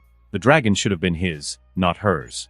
Her brother only wanted to show her the dragon, and she stole it from him. How could she not be ashamed? Enar. Before she could finish, she saw the teasing look in her brother's eyes and knew immediately that she had been fooled by his act. He was not sad at all that she had stolen his dragon cub. Ha ha ha ha. Jon couldn't help himself and started to laugh. Don't blame him, Rhaenys' expression was really funny in his eyes. Looking at him fiercely, Rhaenys sat down next to him and spoke in a soft tone. "I'm sorry, I didn't mean to take the dragon cub." Wiping the tears from his eyes from laughing so hard, Jon replied nonchalantly. "I have a dragon bigger than any ship in the world. We were born at the same time and we're brothers. His name is Caraxes. I don't need such a young dragon." Jon's words made Rhaenys open her mouth again in shock. She felt like this day was getting crazier and crazier. "Why didn't you tell me this before?" she asked with a slightly annoyed expression. If she had known that her brother had a dragon, she wouldn't have worried so much about him before. "Because I wanted to see your reaction, and I have to admit that it was worth waiting 4 years." Jon replied with a satisfied smile after everything that had just happened. Punching John hard in the arm, Rhaenys snorted coldly and spoke. "I'll pay you back for this one day." John shrugged and spoke with a smile, pointing to the dragon cub. "Have you chosen a name?" Rhaenys looked at the cub on her lap for a moment and spoke softly. "Moonfire." Opening his eyes, John looked at the dragon cub and called out her name softly. "Moonfire. That's a good name, isn't it, cub?" he said, stroking the scales under her mouth. Moonfire was a female dragon and would be one of the most important to House Targaryen. In the future, most of his children would have a Moonfire egg placed in their cradle when they were born, as tradition demanded. He would care for the chick until his sister arrived at Winterfell, which, truth be told, wasn't far away, about a year and a half away. Feeling the sun's rays on his face, John knew it was already dawn and wanted to return to Winterfell as soon as possible. It was important to convince his uncle that war was inevitable, and it was. After eating some beef jerky, John didn't stand still and immediately packed his things, ready to ride, which he did. He took the 2 swords, put Moonfire in the wooden cage and covered it with a cloth, then immediately mounted his horse and rode toward Winterfell. He was not far from the ancestral home of House Stark, about half a day's ride. Half a day later, when the sun was high in the sky, John passed a hill and saw a stone fortress with the banner of a gray wolf on a white background. Winterfell. Passing through Wintertown, John picked up the sword he had ordered from the blacksmith before he left and headed for the gates of Winterfell. Leaving the horse with a young servant, John took the 2 swords, slung them at his waist while holding the cage containing Moonfire, and entered the castle, heading straight for Eddard Stark Solar. Knocking gently on the door of Lord Stark Solar, John waited for permission to enter. "Come in." Hearing the strong, calm voice, John opened the door, revealing the interior of the Solar. Nothing too luxurious, just comfortable. The ancestral sword of House Stark stood proudly on the wall, showing its enormous size. His uncle wasn't alone. There was the Master-at-Arms of Winterfell, Ser Roderick Castle, the only knight of the North present in Lord Stark Solar. "Uncle, I have important news." Ignoring the Master-at-Arms' doubtful look, John spoke in an undeniably serious tone. Eddard frowned and nodded, looking at his Master-at-Arms and speaking in a majestic tone. "Sire, I will speak with my son alone." "Yes, my lord." Roderick nodded and left the Solar with quick steps. Turning to his nephew, Eddard asked in a confused tone, "What happened, John?" "The trip to Wall was fruitful." John spoke with a slight strain in his voice, then drew the sword at his left side from its scabbard. As the sword emerged from its scabbard and was revealed to the world, Eddard's expression changed dramatically. If there was one thing all the nobles learned after Aegon's conquest, it was about dragons, Targaryen kings, and the legendary Valyrian swords. Thus, every nobleman could recognize the legendary sword of House Targaryen, the Dark Sister. "Why in the name of the old gods are you so special, John?" Eddard slumped in his chair. "What can I do? I try to be normal, but the world won't have it." John cracked a joke, but Eddard Stark didn't laugh. On the contrary, he gave him a reproachful look. "You have a terrible sense of humor, uncle." John shrugged and continued. "But it's not Dark Sister I want you to see, it's this." John's words made Eddard's expression show a hint of confusion, the Lord of Winterfell's gaze falling on the cage his nephew was holding. He had originally thought that John had just found a bird to raise or an eagle, so he hadn't given the cage much thought. The words that were about to leave his lips were trapped when the cloth covering the cage was removed, revealing the animal inside. Eddard looked at the creature in the cage and remained silent for a long time. "And what do I think it is, John?" he asked, but he didn't need an answer from his nephew. The difference between a lizard and a dragon was as obvious as the sun and the moon. "If you think it's a dragon, you're right, uncle," John replied, opening the cage and taking Moonfire in his arms. The young dragon was curious about his new surroundings and looked around. A long sigh came from Eddard Stark's lips. He looked at the creature that had brought the last Winter King to his knees and didn't know what to say for a moment. "Is this your dragon?" Eddard asked, even though he knew the answer. But the next words made the Lord of the North stand up in utter disbelief. "It's not my sister Rhaenys Targaryen's dragon," John replied, stroking the scaly head of Moonfire, who enjoyed the caress. "What are you talking about, John?" Eddard asked, his voice as stern as it could be at the moment. The image of bodies covered in a red sheet and Robert laughing so happily flashed through his mind. Ser Jaime Lannister rescued my sister, and Prince Oberyn Martell took Rhaenys from King's Landing and raised her as a bastard daughter named Rhaenysand. Jon replied, looking distractedly at Moonfire, who had a sad and distant look on his face. Before Eddard could ask how he knew this, Jon continued. I heard about Robert, my cousin who killed my father and laughed under the bodies of my good mother and my brother Aegon. The queen was raped and cut in half by Gregor Clegane's sword, and baby Aegon had his face smashed against the wall. Jon spoke, Lord Stark's expression showing clear shame, remorse, and regret at hearing the gruesome fate of Queen Elia and her son Aegon. Not caring what Eddard Stark thought, Jon continued. Tell me, uncle, what should I do? I want revenge. My mother would have survived if she had been in the Red Keep surrounded by the best masters. I want revenge on Tywin Lannister, Robert Baratheon, Gregor Clegane. I want to kill them all. Looking directly into Eddard Stark's eyes, Jon spoke in a cold, chilling tone. I want war. A shiver ran through Eddard's glass as the words fell from his nephew's lips. The determination in each word shook him to the core. The boy was ready to bear the brunt of the consequences of war. He closed his eyes for a moment, and when Eddard opened them again, there was only a calm, silent look in his eyes. Do you know what your words mean, Jon? He asked, the Lord of the North's voice carrying a heavy, dignified feeling. To throw this continent back into the flames of war, and perhaps the source of hundreds of thousands of deaths. Jon replied in an equally deadly tone. And you still want war? The Lord of Winterfell asked, Jon noticing his jaw clenched. Yes. They killed my family, banished my grandmother and my aunts, and hunted them like animals on another continent. They have to pay for what they did to my family. I want the war to happen. Jon answered directly. He didn't say nice or honorable words, just the plain truth. I have Dorne, I will have Reach when the time is right, so I ask you, will you side with me or with my cousin? Jon asked, looking at his uncle. Hearing about Dorne and Reach, Eddard knew at that moment that Jon had probably already made up his mind before telling him. Do I have a choice, Jon? Eddard commented with a tone of helplessness. If Jon's identity was revealed, his lie would also be revealed, and he could imagine the look of pain on Robert's face when he found out. No matter what happened, Robert would declare war on the North when Jon's true identity was revealed to the world, and he would be considered a traitor along with the entire House Stark. You don't have to worry so much, uncle. We have a dragon and possibly 3 kingdoms, better than when Aegon started. Jon said, looking down at the small dragon cub on his lap. Aegon's dragons were adults. Eddard rolled his eyes at his nephew's optimism. But I have an adult dragon. Jon replied with a mischievous grin, causing Eddard to widen his eyes in shock. How? Remember when I ran away for a few days when I was younger? Well, let's just say it wasn't to prove I was powerful, but to visit my dragon Caraxes. Jon spoke with an amused smile on his lips. This left Eddard speechless. Today was truly a day of revelations he hadn't expected when this day began. With a sigh, Eddard shooed his nephew away with a look of helplessness on his face. Get out of my solar. I need to think about your problems. Jon shrugged and left the solar, leaving the Lord of Winterfell alone. In the chair, Eddard stared at the ceiling, lost in thought, and whispered to himself. Robert, you won't blame me, will you?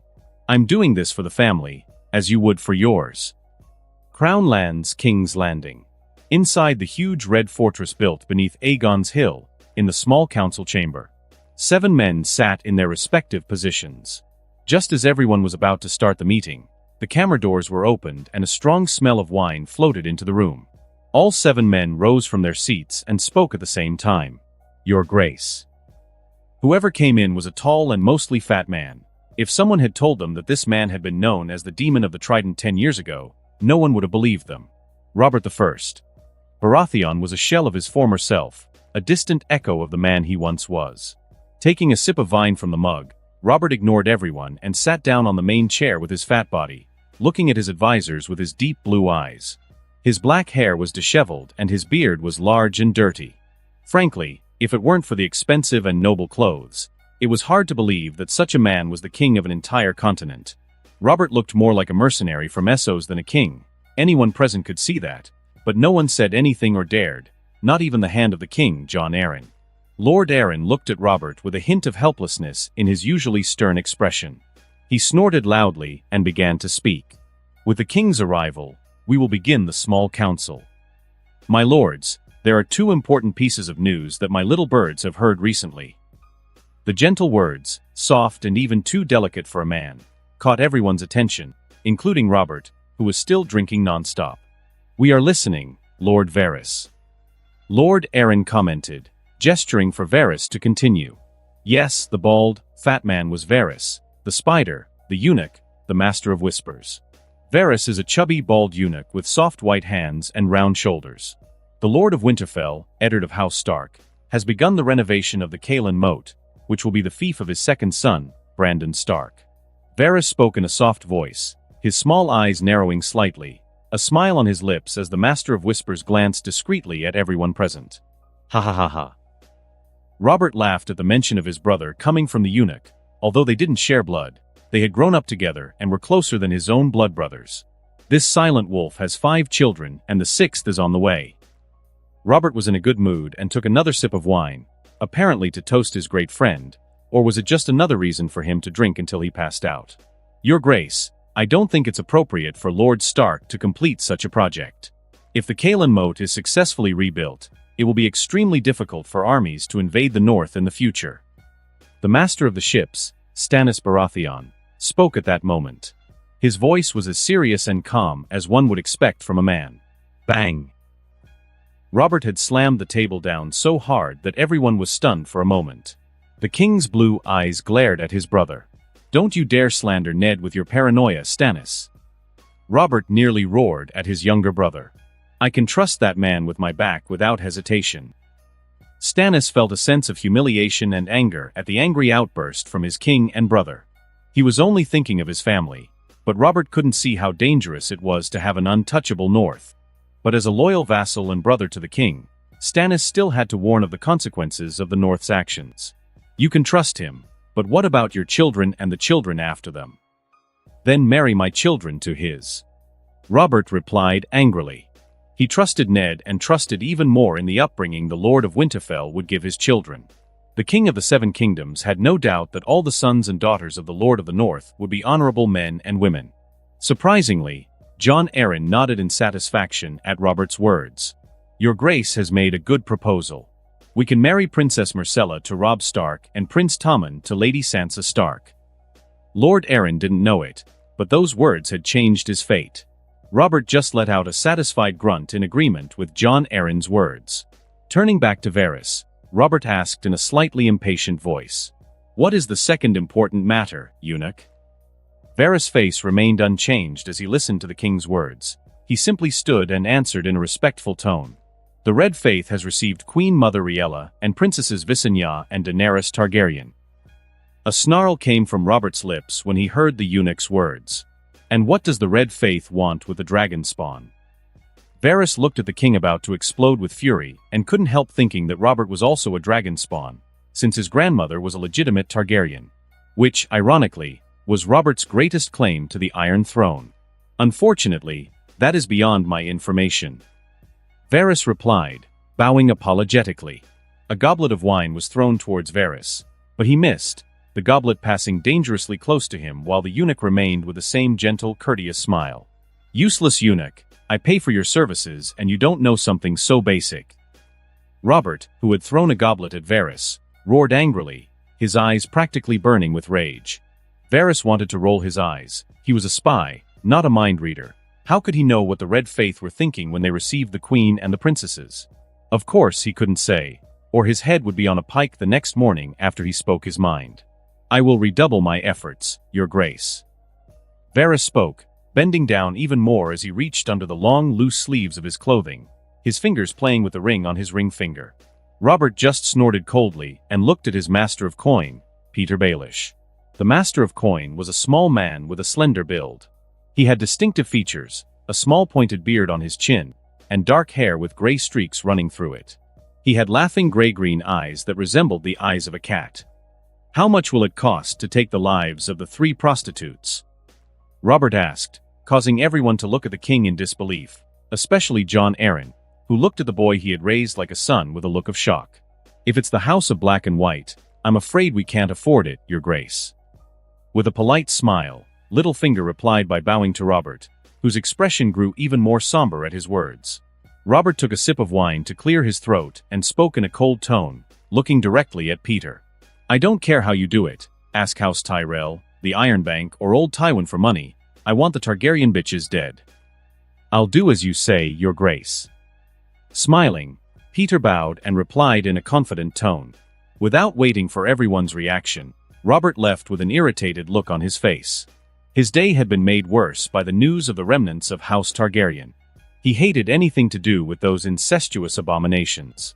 Jon Arryn let out a helpless sigh. Only he knew how much work it was to keep the kingdom of the Seven Kingdoms whole and without too many rebellions. How many nights he stayed up to maintain what they had conquered. At first he tried to get Robert to attend the small council meetings, but he soon discovered something. Robert was not meant to be king. He was a general, not a king. Jon Arryn looked at everyone present and spoke in a serious and dignified tone. "We will meet again at Wolf Time. Please be there." With that, everyone left the small council chamber and split off in different directions. Standing in front of a window that overlooked the whole of King's Landing, Varys couldn't help but sigh softly. Compared to Essos, Westeros was even crueler and colder. Conspiracy and betrayal were the norm between these red walls. But he didn't dislike it, on the contrary. It felt like he was finally home. Speaking of Essos, I hope Lord Jon Cunnington is taking good care of young Prince Aegon. Varys thought with a small smile on his face, his gaze crossing the window and falling on King's Landing. Today was a better day than yesterday. Crack! The expensive vase of myrrh was thrown against the wall of the room as a high-pitched scream full of malice rang out between the walls. "I'm going to kill him. Filthy old man. How dare you think of taking my children away from me?" The one who shouted was a strikingly beautiful woman with curly golden hair, emerald green eyes, fair skin, and a slender, graceful figure. The woman was none other than the Queen of the Seven Kingdoms, Light of the West, and daughter of Old Lion Cersei Lannister. "Keep your voice down, sister. The wall has ears." On the bed, naked with only a thin sheet covering his nakedness, was a tall, muscular man. His hair was the same shade of gold as the woman's, and his eyes were almost identical. It was as if the man was the male version of the woman. The man was Jaime Lannister, the youngest Kingsguard, having joined the prestigious order at the tender age of 15, but he also had another name, Kingslayer. "Why aren't you angry? He's taking our children." Cersei, also naked, shouted at her brother with an expression more reminiscent of a snake than a lion. A naked Jaime rose from the bed and embraced his sister from behind, kissing her gently on the curve of her neck. "They're a prince and a princess. One day they'll get married and have a family. It's the natural order of the world, Cersei." If anyone saw what was happening in the room at that moment, it would surely cause many to criticize and even discuss the incestuous act of brother and sister. The faith of the Seven, in particular, would do anything to make Cersei pay for her sinful and reprehensible actions in the Seven Hells. Jaime's words, however, had the opposite effect he intended and only made Cersei angrier. "I will not force my daughter to spread her legs for a damned barbarian from the north." Cersei spoke in a cold, murderous tone. "What are you going to do?" Noticing the look in her eyes, Jaime asked, his voice slightly strained. When his sister had that look, someone was going to die. "Kill Jon Arryn." Cersei spat out the sentence with the most viciousness imaginable. "You're mad, he's the Hand of the King, Lord of the Vale and Warden of the East." Jaime couldn't imagine his sister being crazy enough to kill Jon Arryn. She wasn't talking about some minor noble or commoner, but the lord of one of the 7 great houses of Westeros. Cersei turned and faced Jaime with a smile. She wrapped her arms around his bare waist and spoke in a calm tone. "Who cares? You killed a king. Is he greater than a king? Will you do this for me, Jaime?" Cersei whispered in his ear as her green eyes fixed on him with a seductive, sexy light. "No." Turning away from her, Jaime resolutely refused, even though he wanted to accept the offer to make Cersei happy. At the same time, the image of him plunging his sword into Aerys' toothpack flashed through his mind, causing a ringing in his ear. Approaching again, Cersei held his face and spoke in a cold tone. "Jaime, I found out he was looking for Pycelle to see the family tree of House Baratheon. If he finds out, you know what will happen to Tommen, Myrcella, and Joffrey." Hearing these words, Jaime's face finally showed some hesitation. He didn't care about Joffrey, but he did care about Myrcella and Tommen, sweet, adorable children. Letting out a sigh of sadness, Jaime spoke in a lower tone than usual. All right, I would. A smile appeared on Cersei's lips as she led Jaime to the bed and knelt between his legs. Let me make you relax, she whispered as she opened her mouth and moved forward. Jaime showed a comfortable expression as the guilt in his heart disappeared with the pleasure of Cersei's mouth around his length. You will die, Jon Arryn. It was Jaime's last thought before he surrendered to the pleasure. Little did Jon Arryn know that his life was about to be put in danger over a proposal. He was finally going to investigate a suspicion he had harbored for years, but never found the time to pursue. If his suspicions were confirmed, it would be an event that would be remembered for generations. Opening the door to the tower where the Grand Maester resided, Jon Arryn found Pycelle quietly reading a book. The old man was cowardly and incompetent. Were it not for Tywin Lannister's influence, Jon would have gotten rid of the decrepit man. I need a book. Jon Arryn's voice was direct, breaking the silence and surprising Pycelle for a moment. What book do you want, Lord Hand? The Maester's weak, hoarse voice sounded unpleasant, but Jon ignored the annoyance. The Book of the Air. Jon Arryn's eyes were fixed as he stared at the old man. For a moment, Pycelle's movements hesitated, but then resumed their usual slowness. A reaction that went unnoticed by Jon, and which, even if noticed, he would probably attribute to the Maester's advanced age. I'll look for the book and send it to your chambers, Lord Hand, Pycelle replied. Jon's satisfaction was evident in his expression as he turned and left the tower. As Hand of the King, Jon had numerous duties to fulfill, but now he was also determined to begin investigating his suspicions. If they were confirmed, he knew he would face a difficult dilemma. He could foresee that, if he discovered the truth, the reputation of House Lannister would be irreparably tarnished. Tywin Lannister, the Old Lion, would do anything to silence such rumors. It was no secret that Tywin wanted to see his blood on the Iron Throne and would do anything to make it happen. Jon had no doubt that a war could break out at that moment. He had to be prepared to prevent the kingdom from plunging into another civil conflict like the one that had occurred a decade ago. There was yet another problem: the line of succession to the Iron Throne. Robert had no legitimate heirs, and the heir presumptive would be Stannis Baratheon, at least until a new heir was born. Although this solution was temporary, it did not please the Hand of the King. Stannis was not fit to be king, but a general. That was Jon Arryn's main concern. He was sure that if Stannis took over the Iron Throne, many nobles would end up dead because of the Lord of Dragonstone's ruthless and obsessive sense of justice.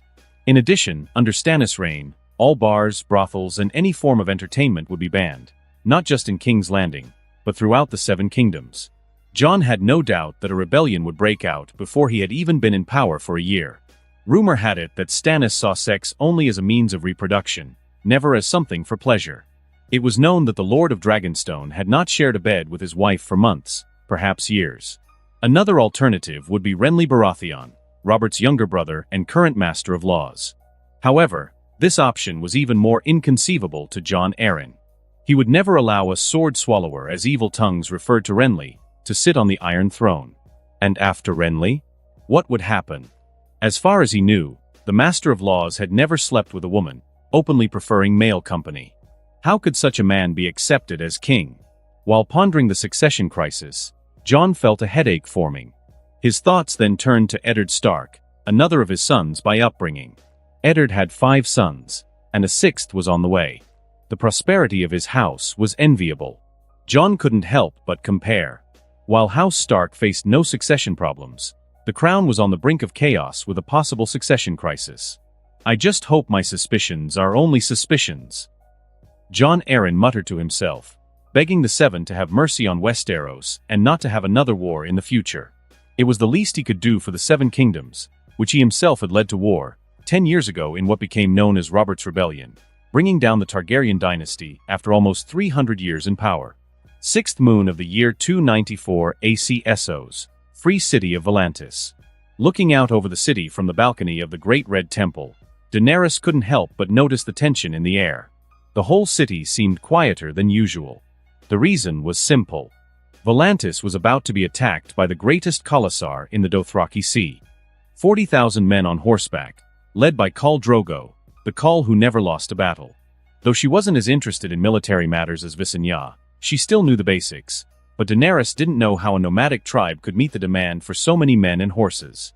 From her lessons with her sister Visenya, She knew that the foundation of any war was logistics. Without logistics, the battle couldn't even take place, and even if it did, it wouldn't last more than 3 days. How can you fight without food, steel, and swords? So, unlike the townspeople who were afraid, she wasn't afraid that even if there was an attack, the Dothraki couldn't withstand a war of resistance or a siege. Besides, Volantis had an army of 35,000 men in plate armor, making it one of the most powerful armies in Essos at the moment. Aside from horses, the other side had no armor and no swords capable of piercing armor. What could light cavalry like the Dothraki do against heavy infantry other than run away? Looking back into her room, Daenerys' lilac eyes fell on the 3 dragon eggs on the mantelpiece. She still hadn't managed to get the eggs to hatch, as her nephew had apparently said. Nephew.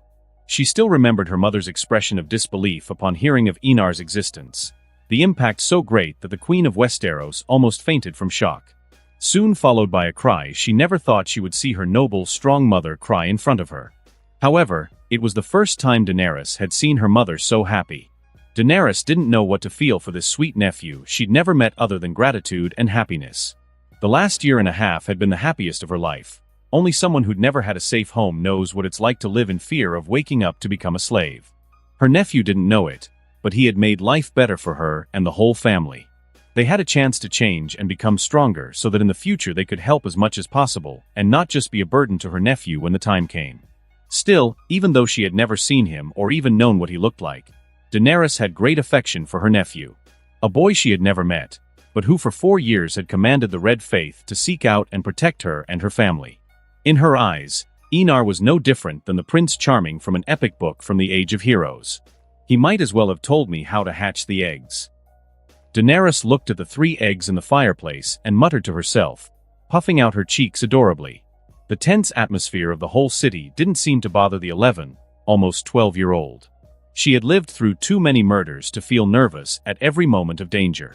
While Daenerys was watching the dragon eggs and thinking of a way to hatch them, the bedroom door opened and a girl of about 6 years old entered the room.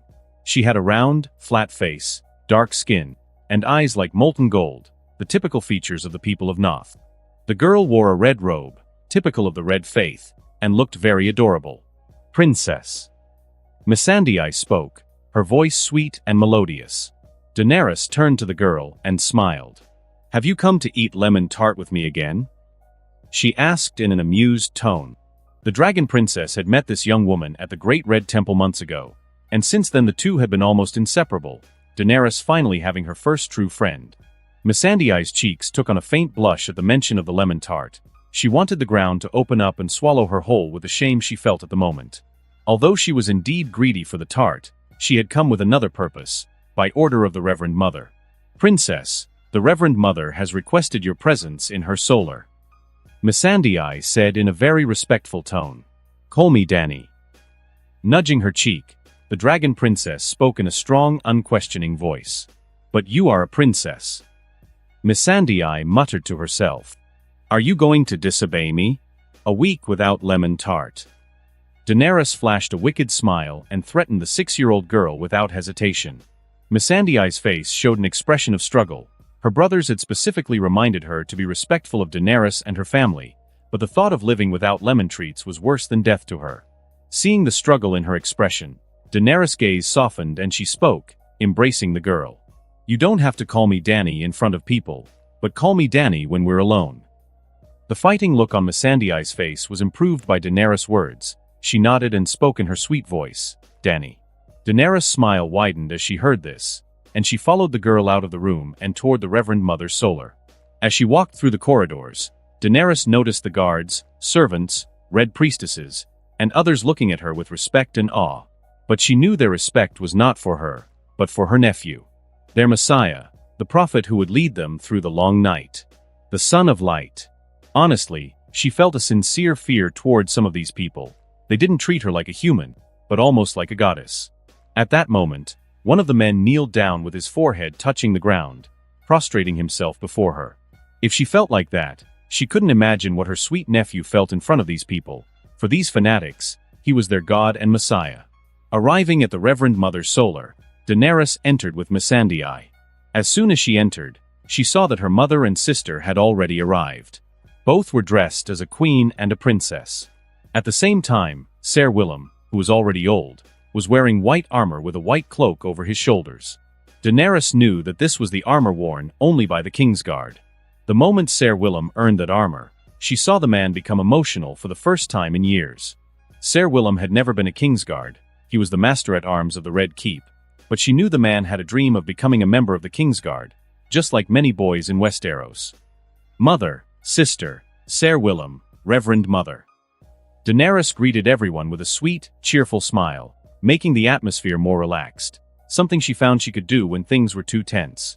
Riella gestured for her daughter to sit next to her and looked at Reverend Mother. "What do you wish to discuss, Lady Kinvara?" Khal Drogo has the support of Bravos and other free cities to attack Volantis. Kinvara took a sip of wine and spoke in a calm tone, but the words made the previously relaxed atmosphere tense in an instant.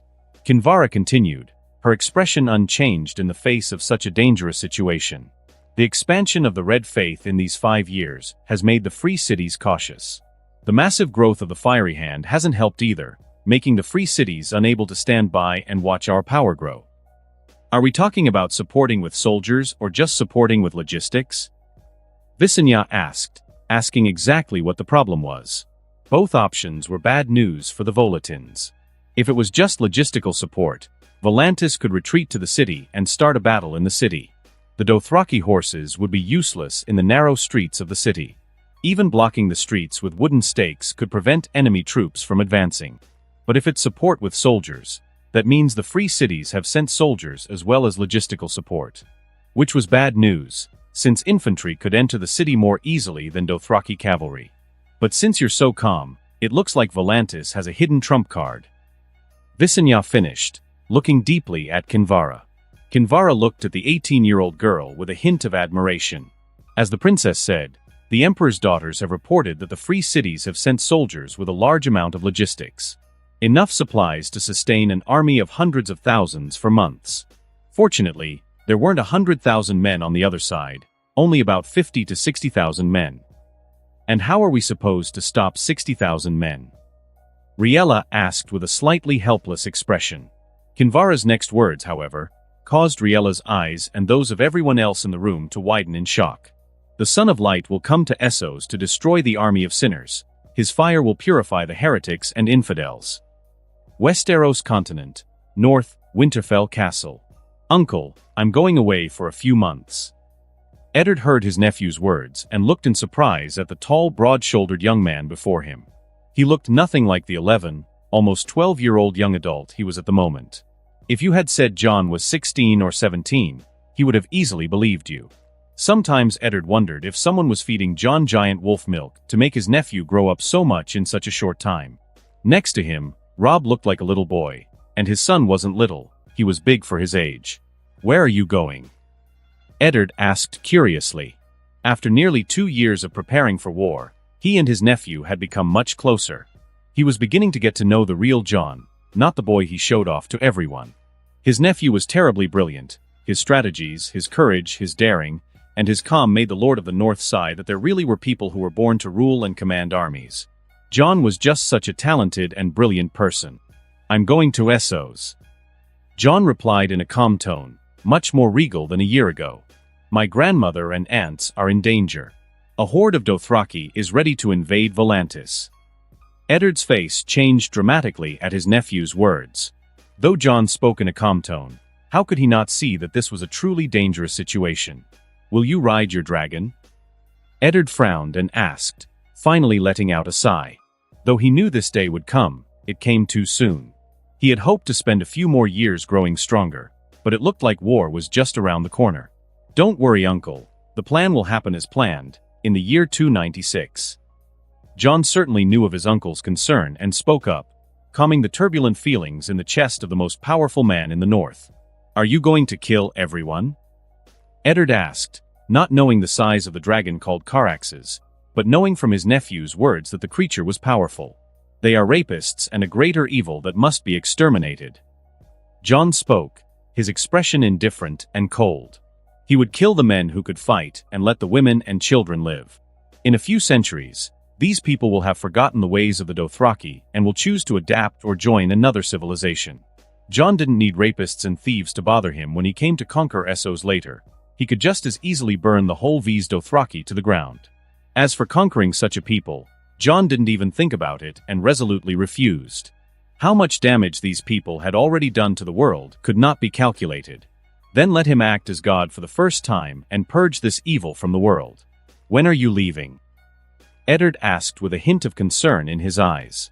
He didn't know what Jon was up to, but he knew his nephew, and he knew the boy could be a bit extreme when he needed to be. I will leave immediately. Jon replied firmly, turning and heading for the door. Before you go, talk to Robb. He's a smart boy and already suspects something. Eddard added in a tired, helpless tone. His son was intelligent and had already picked up some clues that something very important was going on. Jon nodded and left Eddard Stark's son. Robb arrived on the Winterfell balcony to find Jon holding a jug of wine and 2 glasses.